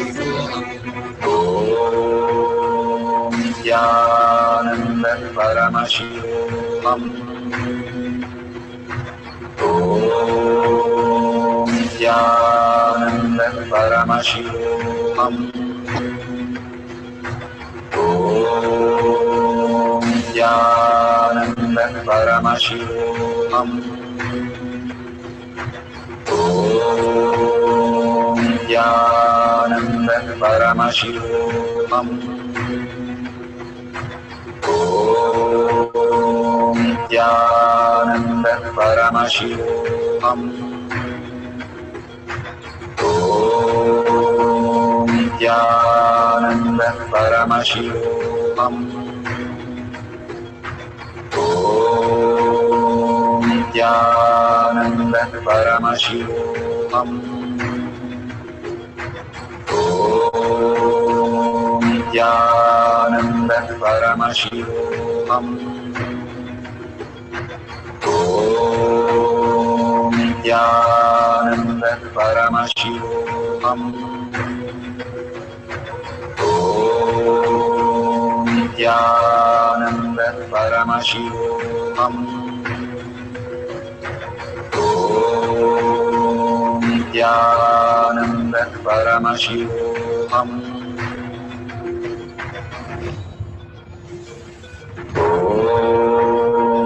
Nityananda Paramashivam. Om Nityananda Paramashivam. Om Nityananda Paramashivam. Om Nityananda Paramashivam. Om Nityananda Paramashivam. Om Nityananda Paramashivam. Om Nityananda Paramashivam. Om Nityananda Paramashivam. Om Nityananda Paramashivam.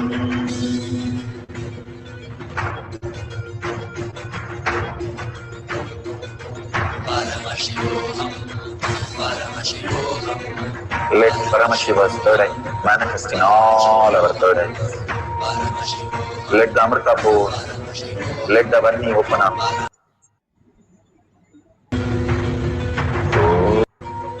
Om Nityananda Paramashivam. Om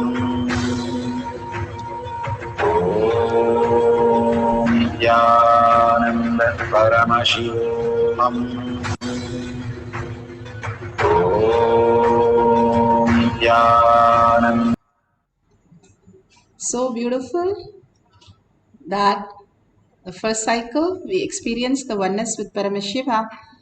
Please authentically verify whatever Paramashiva showed you, and to know these are small things for us to learn how in the life we can manifest our reality again and again.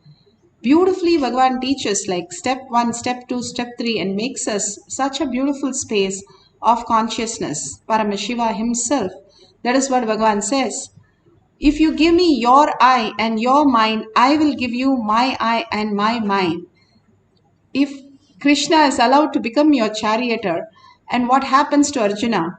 He will drive the car so peacefully, so beautifully, and do the best and manifest all the reality. If every thought is run by Paramashiva, he will make it auspicious. If every thought is run by your anger, your frustration, if you're all that, you're going to go on creating more and more chaos that you don't know how much you have entangled into your chaos instead of Paramashiva. Again and again, surrender to Bhagavan's lotus feet. If something is not happening, surrender to his lotus feet. He will make it happen. He makes your body function. You, the dead body, does not have any idea whether you throw it in the dustbin or you keep it in the most expensive place. It has no idea.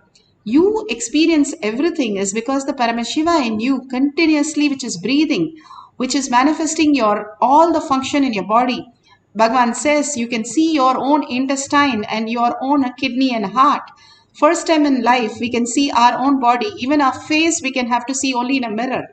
But here, understanding the higher science, we can see ourselves for the first time through the third eye, how we exist. Even the body also is projected in our life. The body is a delusion. The death is a delusion. Why not your problems?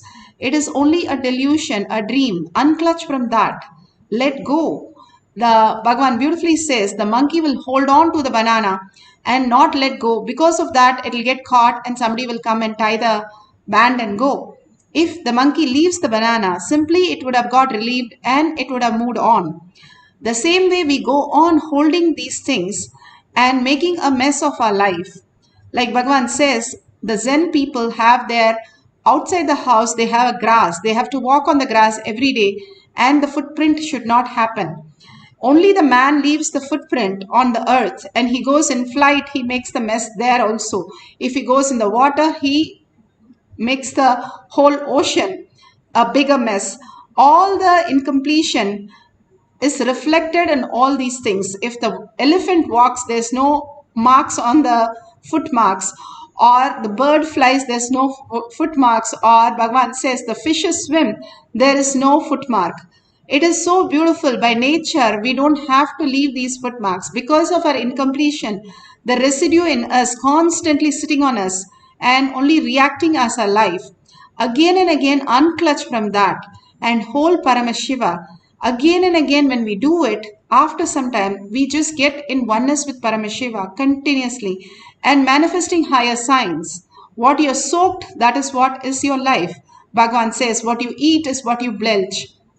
And if you understand that, if you continuously hold Paramashiva, that has to become your reality. You have to be in Kailasha. There's no other go. Paramashiva is manifesting only Paramashiva space. And manifesting the Kailasha inside you in abundance and wealth. Kailasha is not a place, but it's a beautiful being that you can enjoy yourself as you come down here to celebrate the oneness of the avatar. Shiva himself has come down for each one of us to manifest the highest signs. Just be in that space of Bhagavan manifesting through us as our reality. Let's have a deep meditative space. Let's sit straight with your head, neck and spine in a straight line. And again, unclutch from what you know as your identity. And start holding the oneness with Paramashiva. Soaking yourself into the space of Paramashiva continuously for a few more minutes. We'll have a second cycle and then you can again verify whatever he gives. Even if it is not right, keep on writing down or drawing whatever he shows. At the end of the whole thing, let us verify whatever prasada we received. And how much clarity, that much we will experience the oneness and manifest as powers. So unclutch intensely, first unclutch from your cell phone so that you're only with the Paramashiva space for a few more minutes, experiencing the oneness and manifesting the deep meditative space with Paramashiva, chanting the Maha Vakya intensely. Om Nityananda Paramashivam.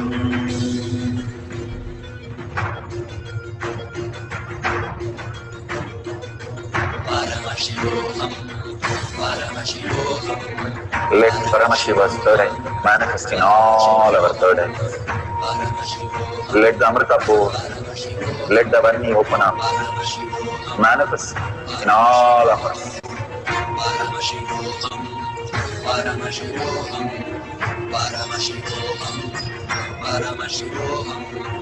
Let Paramashiva overflow, manifest the powers in all our third eyes.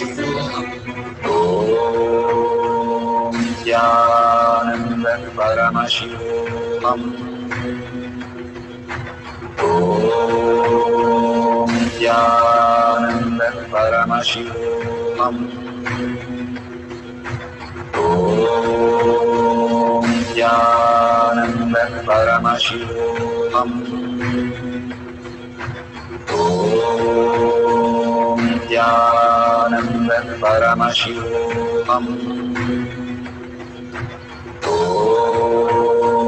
Nityananda Paramashivam. Om Nityananda Paramashivam.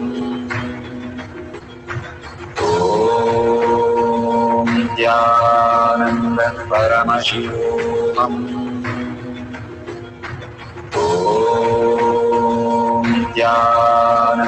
Paramashivam. Om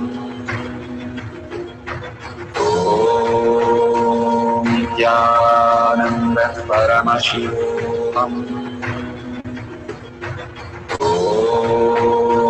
Nityananda Paramashivam.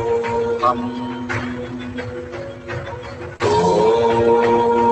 Nityananda Paramashivam. Om Nityananda Paramashivam.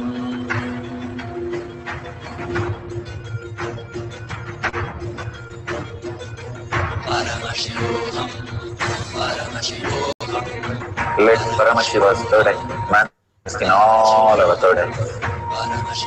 Let the Amrita pour, let the Varni open up, manifest in all of us.